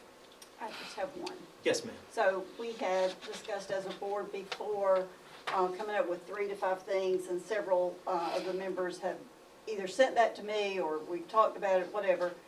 Would you like, after we go through this, would it be beneficial if each board member, like I said, some shared it with me, I get that and send it to you, or do you want each board member to send it to you? Either is Either perfectly is fine. fine. I used to scramble and try to write it down, and I would never Yeah, capture it perfectly, so I Yeah. prefer that it gets shared with me. But Okay. however it gets shared with me is just fine. Okay, all right. So, like I said, some of you have already shared it with me. If you want to share it with me, then I will forward that on to him, and he can add that to our profile. It may already come up in this, but, Right. okay, thank you. Thank you. Okay, so you had reasonably strong, pretty strong participation in your community and staff surveys. Specifically, you received 112 responses to the community survey and 254 responses to the staff survey. Of those who responded, 60 community members and 87 staff members also submitted written comments. As you know, in some cases, pretty lengthy written comments, detailed. In addition to the questionnaire? In addition to the survey responses, that's correct, yes, sir. Again, these are pretty strong response numbers given the size of your school system, the size of your community. So many thanks to your board, your school system staff. I know Ms. Linthicum helped a lot in terms of getting the word out and encouraging folks to respond to the survey. Most importantly, many, many thanks to the folks on the staff in the community who responded to these surveys. You know, on behalf of NCSBA, on behalf of this board, all of the feedback that the board has gotten is going to be tremendously helpful to it as it moves into the next stages of its search over the next several weeks, especially in earnest, beginning Tuesday next week. Briefly, just to give you a little bit of demographic information about the survey respondents. Of the community respondents, the vast majority live within the attendance area and or have one or more children who are attending school within the district. You also had a pretty sizable number of alums, graduates of your school district who responded to the survey, and I always think that's something worth noting. Of the staff members that responded to the survey, not surprisingly, the vast majority were teachers, followed pretty uniformly, almost perfectly uniformly by school and district level support staff and administrators.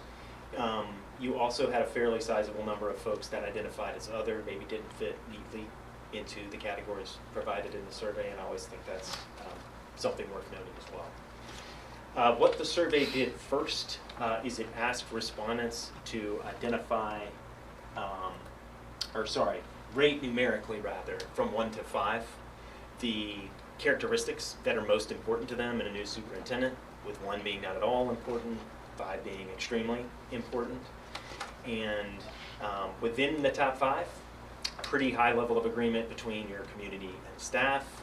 Specifically, 4 of the top 5 are exactly the same. They're just in a little bit of a different order. And those 4 are models, high standards of integrity, understands how to provide safe environments for students and staff, communicates well with people of all races and socioeconomic status, and is willing to listen to input. The only differing characteristic in the top 5 for the community is knows how to encourage staff, students, parents, and community members to work together. Only differing for staff in the top 5 is understands how to effectively advocate for needed resources. Within the next top 5, so 6 through 10, also fairly high level of agreement between your community and staff. Specifically, 3 are exactly the same, but again, just in a little bit of a different order, and those 3 overlapping characteristics is accessible and responds to concerns in a timely fashion, is able to develop and effectively communicate a vision for the school system, and supports firm discipline in schools. The 2 differing in 6 through 10 for the community are understands how to effectively advocate for needed resources, which is in the top 5. Is in the top 5 for your staff, and then has ideas and approaches to close achievement gaps. Only 2 differing in 6 through 10 for the staff are knows how to encourage staff, students, and parents and community members to work together, and has a strong understanding of school finance, budgets, and business management.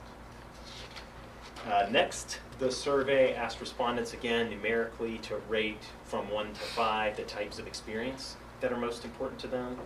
And the top 5, as you can see, are exactly the same, but again, just in a shade of a different order. Has worked in North Carolina public education, has experience with building, maintaining, and managing schools, has been a successful assistant or associate superintendent, has been an effective classroom teacher, and has experience in curriculum development and instruction. In addition to these responses, as I was mentioning at the beginning of the PowerPoint, about a third overall of the survey respondents also submitted written comments. We in CSBA, and this is true in all our searches, we never summarize or even try to summarize the comments, and that's because we don't want to editorialize, misinterpret, in any way sort of miscommunicate what your staff members, your community members are telling you. What we do instead, and you know this now, we share with you full unredacted PDF copies of those comments on Assembly. I think we did that about 10, 12 days ago. I know you all have been reviewing those closely. I have also shared earlier this afternoon, before I came down here with Ms. Davis and your PIO, Ms. Linthicum, redacted PDF copies of those of those survey comments, as well as the organizational statement that you received from Mr. Earl Leak with Friends in Focus. Without going into too much detail, our state's freedom of information laws make the surveys and the organizational statement and the comments a public record.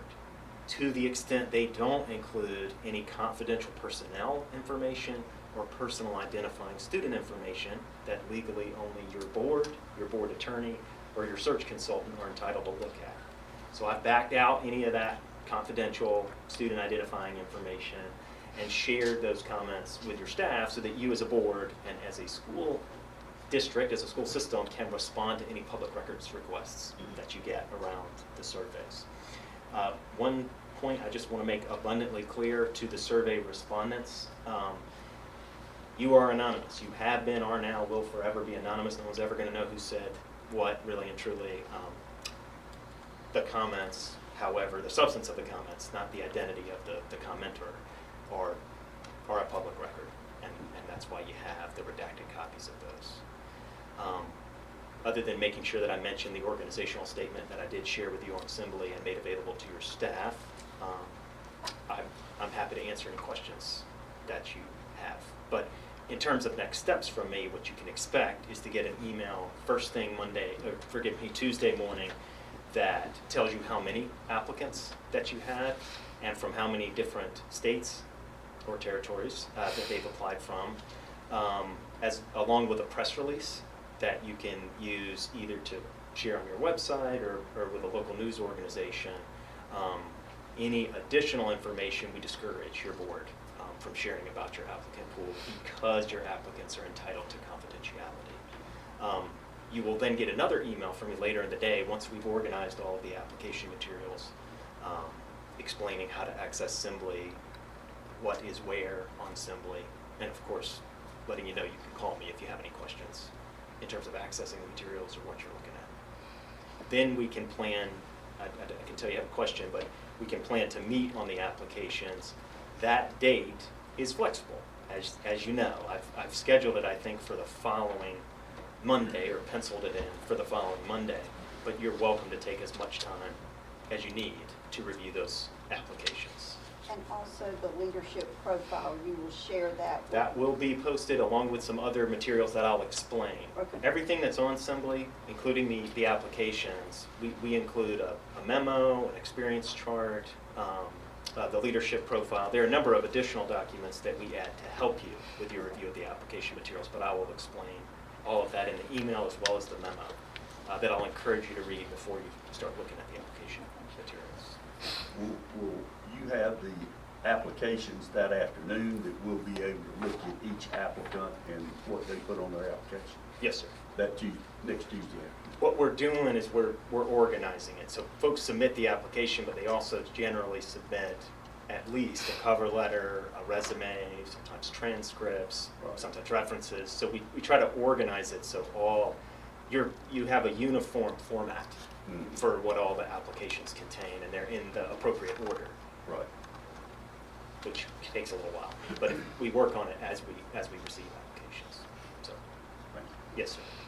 One thing that I would like to suggest, on the timeline, which is flexible, I believe it was the 17th, for us to have a special called meeting on the applications. For those of us who know, going down our agenda tonight, we have some dates proposed for a strategic work session.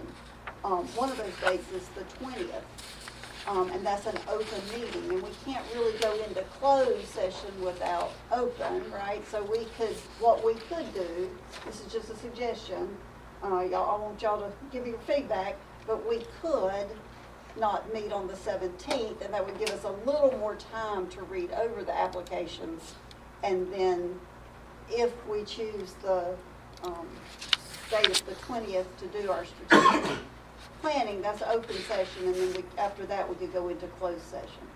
Does that make sense? To review that. Right. Right. We also could hold it tentatively. And 20th of Thursday. When's the 20th? That's also We also could hold it tentatively, if it really is agreeable to all 7 board members, to tentatively think. We'll be voting on Yeah, it shortly. we can just hold that for right now. Okay, that's what I'll plan for then. But that was, And as if I we thought need, about the dates, to me, there's no need to meet the 17th and then come back and let's meet on the 20th. So you're gonna have us all day, because that's This the, will it is a work session, and then possibly that.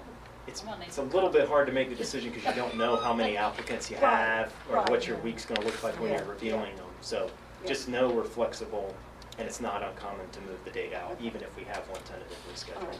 And it really is as simple as 48 hours notice to have a special call meeting. True.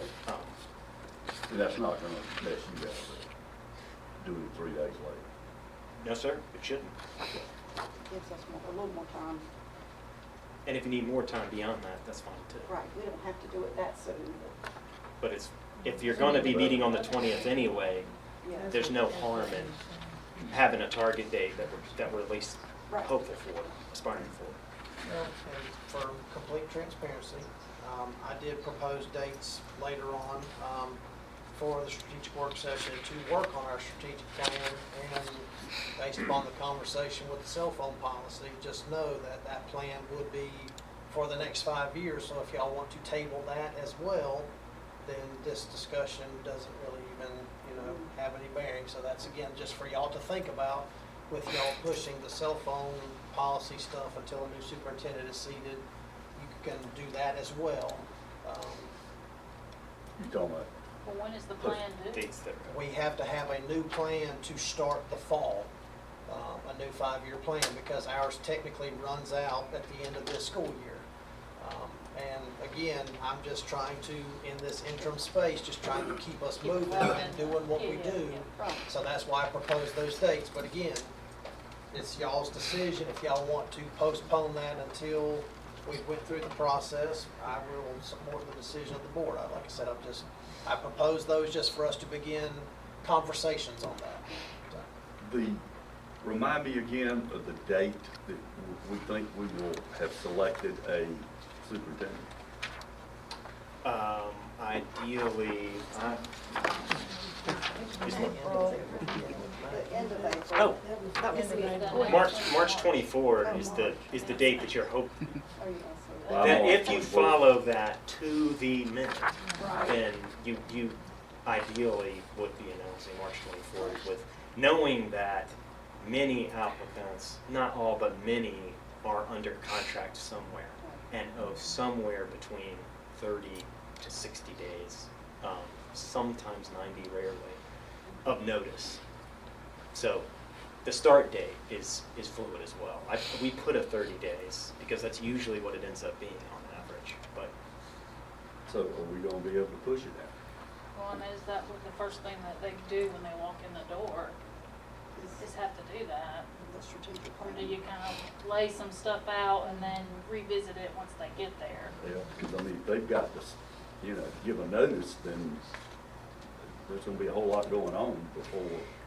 I will say it's not uncommon, because this was coming up in a district I just did, and it's not uncommon for the interim superintendent to work with the incoming superintendent to have a little bit of, notwithstanding the fact that they've given their notice and they're winding up their work in their district, once it's been announced, it's not uncommon to have some days where there's some overlap between the incoming superintendent involving him or herself in budget discussions, strategic planning discussions, things that you want the incoming superintendent to be involved in. I'm not saying they could come here and spend weeks developing a detailed strategic plan, but you could involve them at least in some of the discussions. And as they're working their notice from somewhere else, could we not have a special called meeting on a Saturday where it wouldn't conflict with their full-time responsibilities and still allow us to work with that person on these initiatives? I guess what I'm saying is it's just not uncommon to have the incoming superintendent juggling two balls for somewhere between a month, month and a half, and 2 months, where they're kind of trying to get their feet on the ground and get established here. With the work that you're doing as a board, the work that they're doing and getting to know the staff, et cetera, as well as winding up the work where they're at. So I don't want to say for sure because I don't know what candidates, who you're going to hire. Generally this is really easy for someone that's nearby. If they're in a different state, it becomes a lot harder, But it's possible, is what I'm saying, to involve a superintendent to some extent in your strategic planning. I see pluses and minuses, I'm good either way, I don't know that I have a firm belief. Either way it goes. Say that again, Brandon. I said, I don't know that I've got a firm belief we ought to do it one way or the other. I think I'm flexible either way. Depends on what everybody else wants. What do you need from us next? So that we don't get down sidebar conversation. What do you need from us? I don't need anything additional from you. I want you to know that you'll hear from me on Tuesday. Right. You'll get 2 emails from me on Tuesday, and that I'm going to hold tentatively the 20th. Also, I'll hear from Ms. Evans or anybody else who wants to reach out to me with things to add to the leadership profile. Yep. Okay. All right, so we'll get you that date soon. Yes, Okay. thank you so much. Thank you. Still might decide. We'll, when we get down there. Oh, okay. I just didn't want that to have very long I got you. decisions to go with the 20th. I got you. All right. Now we'll move on down to Roman numeral number 4, Dr. Emily Shaw.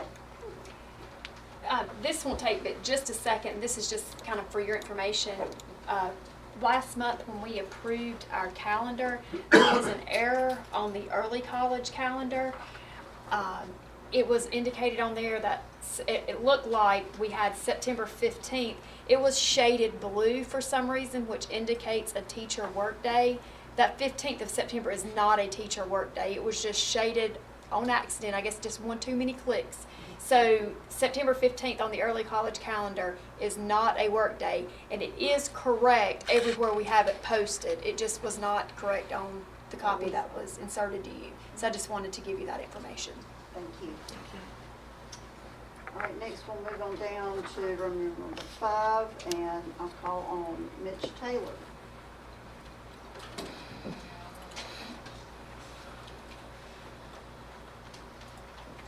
Do you want to click or you want me to click? You can click. Good evening, members of the board. I wanted to share with you tonight a project that actually started several years ago at DPI, and it's called the Business Modernization Project. The objective is to modernize the financial and human resource computer software systems currently in place at the district and state levels. As I said, this project was actually initiated in 2019, but was postponed for 5 years by the COVID pandemic. And this past year, in June of 2024, the project was restarted and will require Montgomery County Schools to adopt a new budgeting software system by July 1st of 2026. In the 1960s, when I grew up, this was state-of-the-art technology. It did one thing, and it did it very well. But now, with advances in technology, think of all the things we do with our cell phones now, other than just make a telephone call. Which explains the need to modernize. Many school districts and DPI are using financial and human resource software programs that were developed in the 1990s, pretty much the equivalent of still using a rotary dial telephone. These programs don't provide many of the advantages that are available because of technological advancements. Those advantages, right now, the system we've got works through a server which is located down the hallway. You've got to be in the building, and your computer's got to be connected to the server in order to log on. With a new modern system, they're cloud-based. The information is stored off-site in a secure location, and any user can work from any location on any connected device and log into our system. That would have been beneficial during the stay-at-home period of the COVID pandemic. It integrates, a modern system would integrate the human resource system with the finance system. They gather a lot of information on new employees in human resource, and then we have to go and gather that same information in finance. A new system would share that information so that all users would have access to it. Reduces the need for paper. It allows customized reporting. Dashboards are customized to fit the job function of the user. And it would allow DPI to extract information that they need from our system. Which vendors offer one of these modern financial accounting software systems? Well, during the first attempt, DPI chose two providers, a company called Tyler Technology and a company called Cherry Road Oracle. They each developed nationwide school accounting systems, but not in North Carolina. This was their first entry into public school finance in North Carolina. Before we could make our selection, the COVID pandemic came along and halted the process for 5 years. Since that time, two new providers have entered the market. And interestingly, these two companies currently are the providers of our existing financial software systems. A company called Link, they decided they would go out and develop their own web-based financial software program. And the company we use, Sunpack, took a different route. They merged with a company called Syllogist that has a web-based financial accounting software program that is used by 90% of the districts in the state of Oklahoma. So which vendor is best for Montgomery County Schools? Our district staff has attended numerous presentations for all four vendors. The original two choices, there were about 12 districts that wanted to be early adopters, and so they actually started implementing these systems before the pandemic. And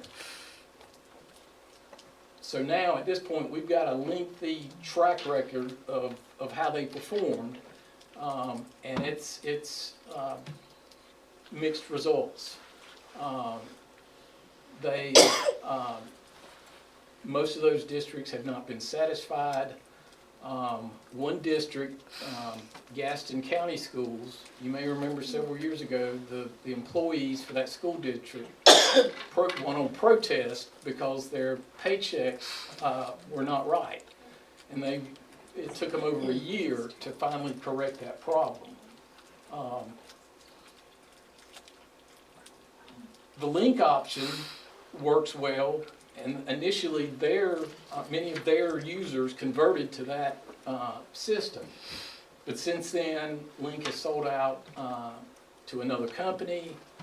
Customer service is going way down, and I've heard lots of complaints that there's been no response when errors or problems have been reported. Syllogist has combined key staff members from the company we're with, Sunpac, with their experienced team in Oklahoma, and they have, the company we're currently with, Sunpac and Syllogist, in their home states have developed a reputation for offering high client service and satisfaction. The cost must also be considered in the decision. There are two components to price: the annual subscription fee and the one-time implementation fee. Our current system, the annual fee right now is $28,000. With Link and Syllogist, it's only $25,000. Tyler Technology and Cherry Road is a little bit higher, but the price, once we sign the contract, would be frozen for the next 5 years. One benefit that we will experience is that we'll be able to eliminate several complementary add-on programs that will save us a minimum of $25,000 a year from what we're paying right now. The cost of implementing the new program with Tyler Technology and Cherry Road, it's pretty high. It's over $100,000. And implementation is expected to last 12 months. Syllogist and Link, their implementation cost is about half, at $50,000. And because of their familiarity with North Carolina public school finance, implementation only takes about 4 to 6 months.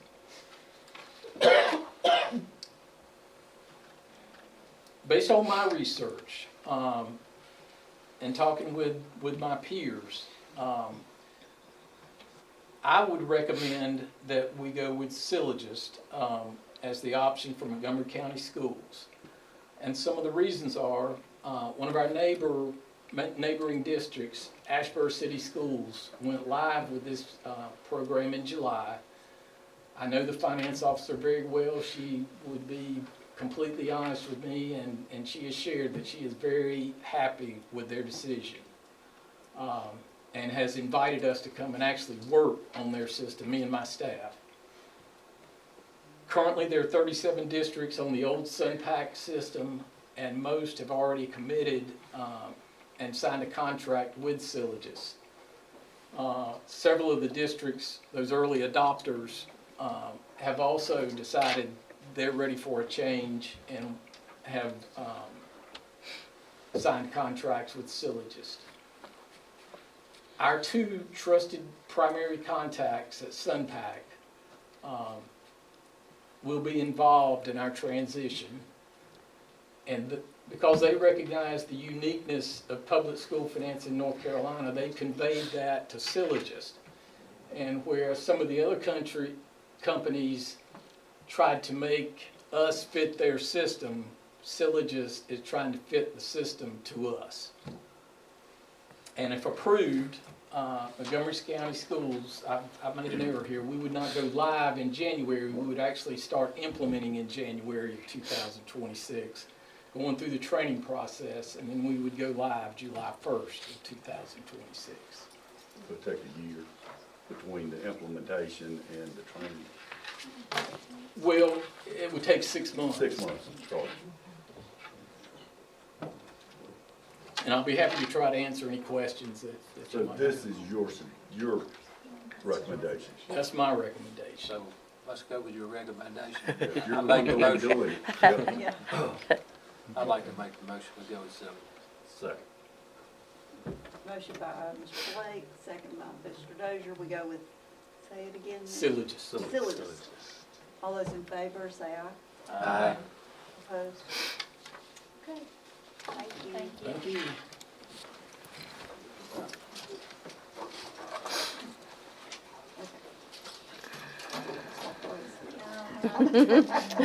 Okay, Doctor.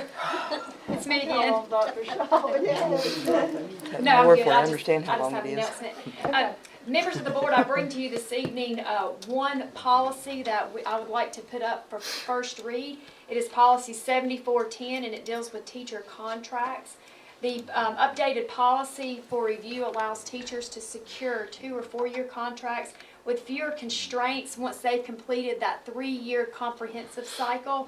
And additionally, this is also aligned with state board policy as well. So I would like for you to take that into consideration. If you have any questions, I'll be glad to answer those. If not, we'll take action next month.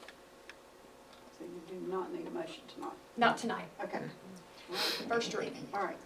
And let's move on then to Mr. Almond. With the- Beginning to see a light at the end of the I tunnel. know, I gave y'all a heads up. See if you can make yours as quick as mine. You weren't lying. Yeah. Tick, tick, tick, Um, tick, tick, tick. So, the next memo that I've got before you guys is our recommendation for the inclement weather makeup time that we experienced a couple weeks ago when we had to have a late start, and then we missed a couple days because of the snow. So my recommendation is for January 22nd, that we forgive this day. We do meet the minimum instructional hours for the year, which is 1,025, we're at 1,060. So that would go from 1,060 to 1,054, which is still above the state minimum. And then to conserve instructional time, we recommend turning May 2nd, which is currently on the calendar as a half day, to turn that into a full day of instruction so that we're not just throwing out 12 hours of instruction.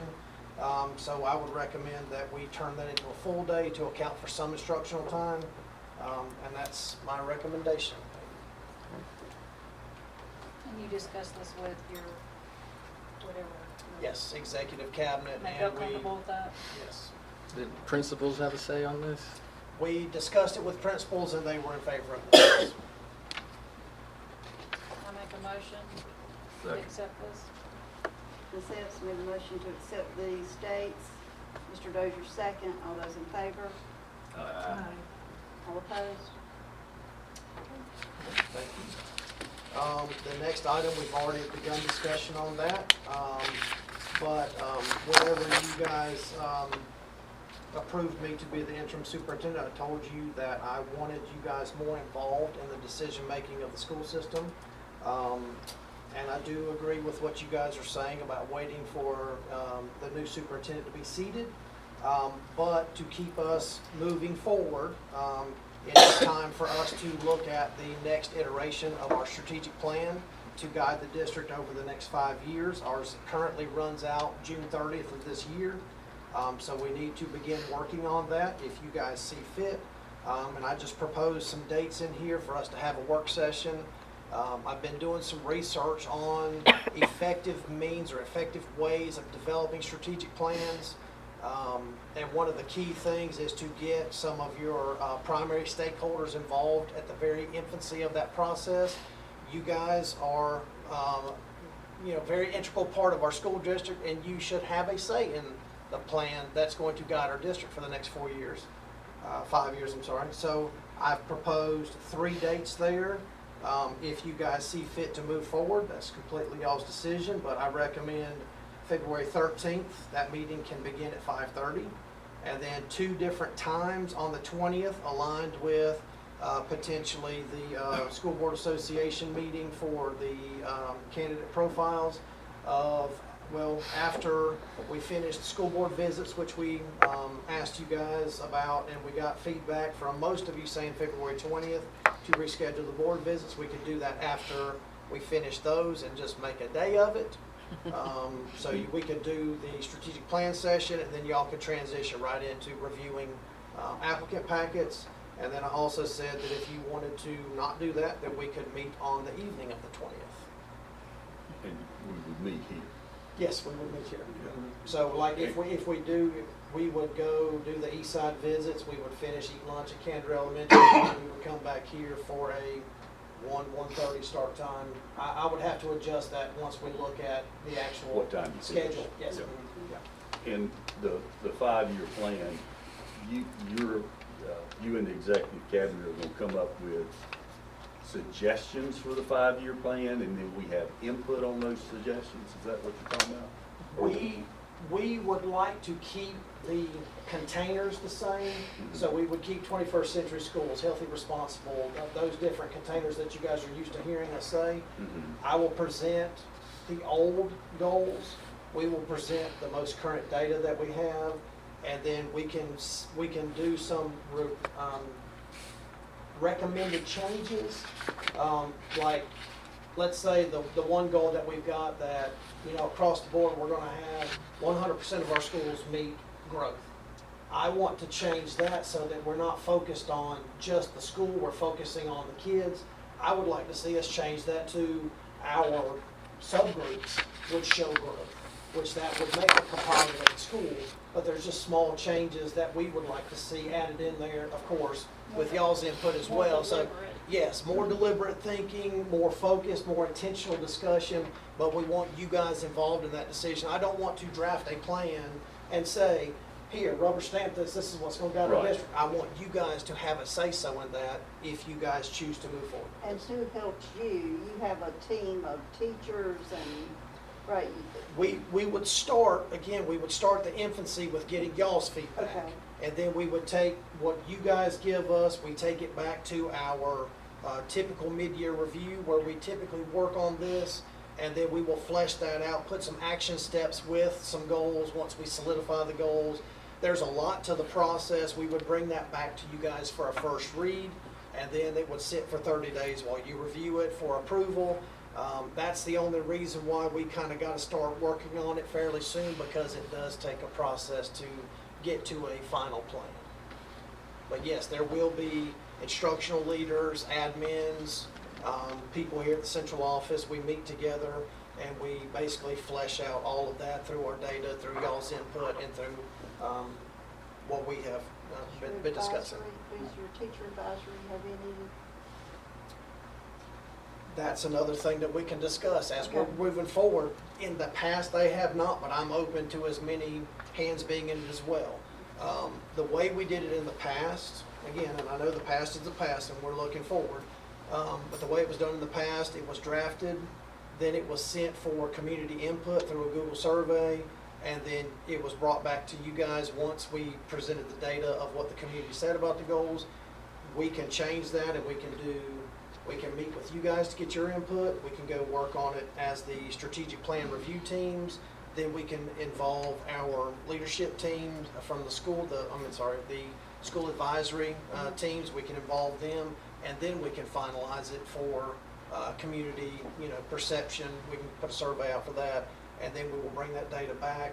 But if you notice, it's a long, the more hands you put in it, the longer it's going to take the process to go through. But yeah, but that's the agree. thing. The more people we have involved in setting the goals, that's going to get more community buy-in. It's going to get more teacher buy-in, so that it's not just a 5-year plan that sits on the bookshelf that we pull out and blow the dust off once a Right. year to kind of look at it. So I want to get as many hands, involved in the process as possible. So my feedback for this would be similar to the cell phone plan. I think the optics of engaging in a long-term 5-year plan without a permanent superintendent in place may not bode well for us as a board as far as the community perception of, again, embarking on this without a permanent superintendent in place. And so, much like the cell phone ban policy, it will not hurt us to table this for 30 days for the application window to close, And then we've already kind of bound the next superintendent's hands with our calendar decision last month, which I'm guilty of. But again, I think having their input on where this organization is headed in the next 5 years is critical. Well, let me ask, let me ask this question. Can we not have this, get all the input, and then when the new superintendent comes in, so that Some information to. he's got information there, Or she. or she, whenever the new superintendent comes in, so that, and we've had a sheet, so that they can say, hey, I like this, or I'd like to make this change. So much of the work will already have been done, and then he can fine tune it. Or she. They can fine tune it. Instead of, he gets here and now we gotta go through the whole thing. They get here. They get here. The superintendent gets here and he has to go through the whole thing again. I hear your concern. My concern is if we don't start somewhere, something, at least for our sake, to digest what we need to know before we can even think about trying to help a new person guide. And I'm super excited about having a work session, because we've not done that before since I've been on the board. You guys might have had it before me, but. But could this also not be interview questions that we ask them this next superintendent? Interview question as in what? Yeah, like we're embarking on a strategic plan. What are your thoughts? You've done your research on our community because you want to move here to lead us. What's some of your feedback? And so again, They can still do that and still do our process. We can still do the process now and then I think it's tailor the it start later. of the process. I don't think the Yeah. process gets done. So in one we were talking afternoon. about the timeline. He's saying, Thorpe said, we're looking at March. So how late could we start this and it not interfere? I mean, and then, could we start it after March when the superintendent's in place and have it done? If they're not working a 30 or If 60 you- day notice somewhere. Well, Right. if you roll it back, let's say you guys approve it at the July board meeting, because that's technically when it would go into effect, is July of '25. So you roll back 30 days for first reading.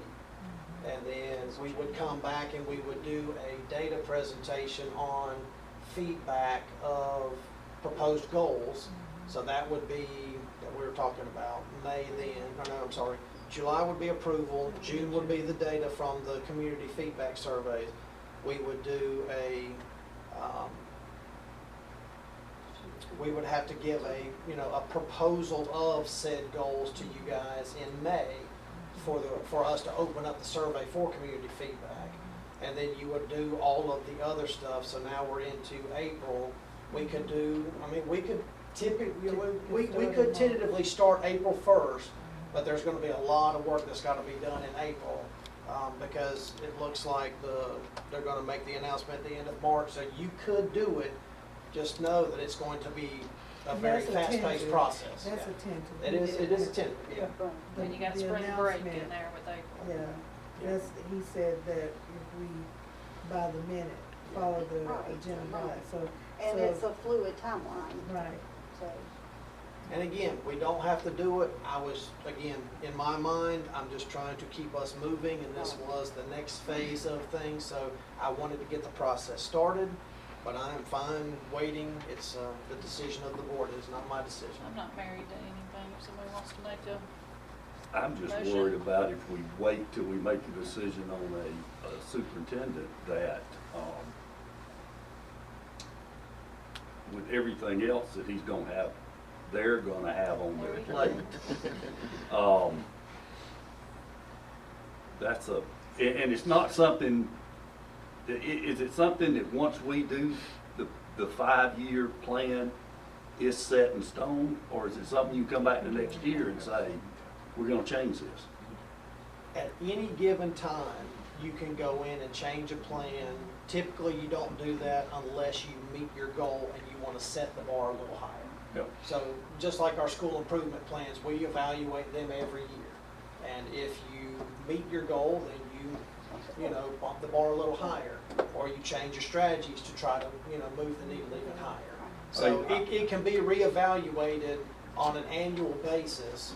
It just gives you that pathway for Right. what you're planning to do for the next 5 years. Because typically when you buy like a curriculum package, like when we bought CKLA, we bought a 3-year license. We evaluated it.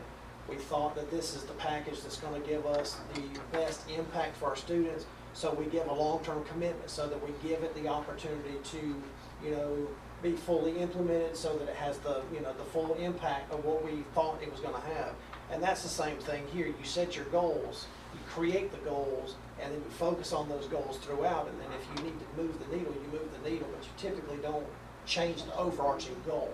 You just change the percentage that you're trying to achieve. I just think the sooner we get started on it, the better. And again, we're not locked into this is exactly how we're gonna do it, but then we do all the legwork. And then when the new superintendent comes, they can put their stamp or say, I'd like to make this change to it. For me, this is just the beginning work session. Right, this is just Right. I agree with Mr. Also, I think a superintendent would expect that we're doing something Yeah. when he gets here. Oh, yeah, wait till he gets here and say, yeah, it's all yours, baby. They get there, say, it's all yours, baby. I make the motion that we go ahead and meet on the 20th. It doesn't matter to me whether it's 1 o'clock or 5:30. We're gonna be here all day, it'll be 8 o'clock. Yeah. So you wanna say just 1 o'clock? After the board visits. That's the board visit. Yeah. I make that motion. This will be an open session meeting, so we will have to publicize that. So just know that even though we're working on it, the public can attend. Right. Yeah. I understand. Mr. Dozier's made a motion to go with February 20th after the school board visits, approximately 1 o'clock, to begin this process. Ms. Taylor, second. All those in favor? Opposed, like sign? Opposed? Okay, motion passes. And now we move on to superintendent remarks. Thank you again, Ms. Evans. I would just like to take this time to express my gratitude to, you know, to Mr. Taylor and his team for all the hard work and also for all the staff members that are associated with the management of our district and school finances. They are an extremely dedicated staff to that accounting and spending of our funds and documenting all of that, as exhibited by the number of recognitions that we shared this evening. You know, they do a fantastic job. It is a major function of our district, and that is the management and budgeting of the funds that we receive. And we do have an excellent department performing these tasks for us. Mr. Taylor and his team, again, they're very valuable assets that help us with the success of our school system. And I just wanted to go on record as thanking him and his staff and all of our school level staff for everything that they do to keep us, you know, accurate in our accounting and all of our budgeting. Yes, that's always positive. So thank you. Thank you. Thank you. Thank you. Thank you, folks. So we've got a hearing now. We do have a hearing, so we need to. Have a motion to go into closed session. Yes, and then once For the we make purpose the of the motion, hearing. then we will vacate the room and we will set up for that, and then we will start the hearing, and then we will go to closed session. So moved. Have a motion. Second. Second. All in favor? Aye. Okay, we have reconvened our after our closed session. We've reconvened to open session, and I now need a motion to adjourn this meeting. So moved. Second. All in favor? Aye. Thank you. Thank you all.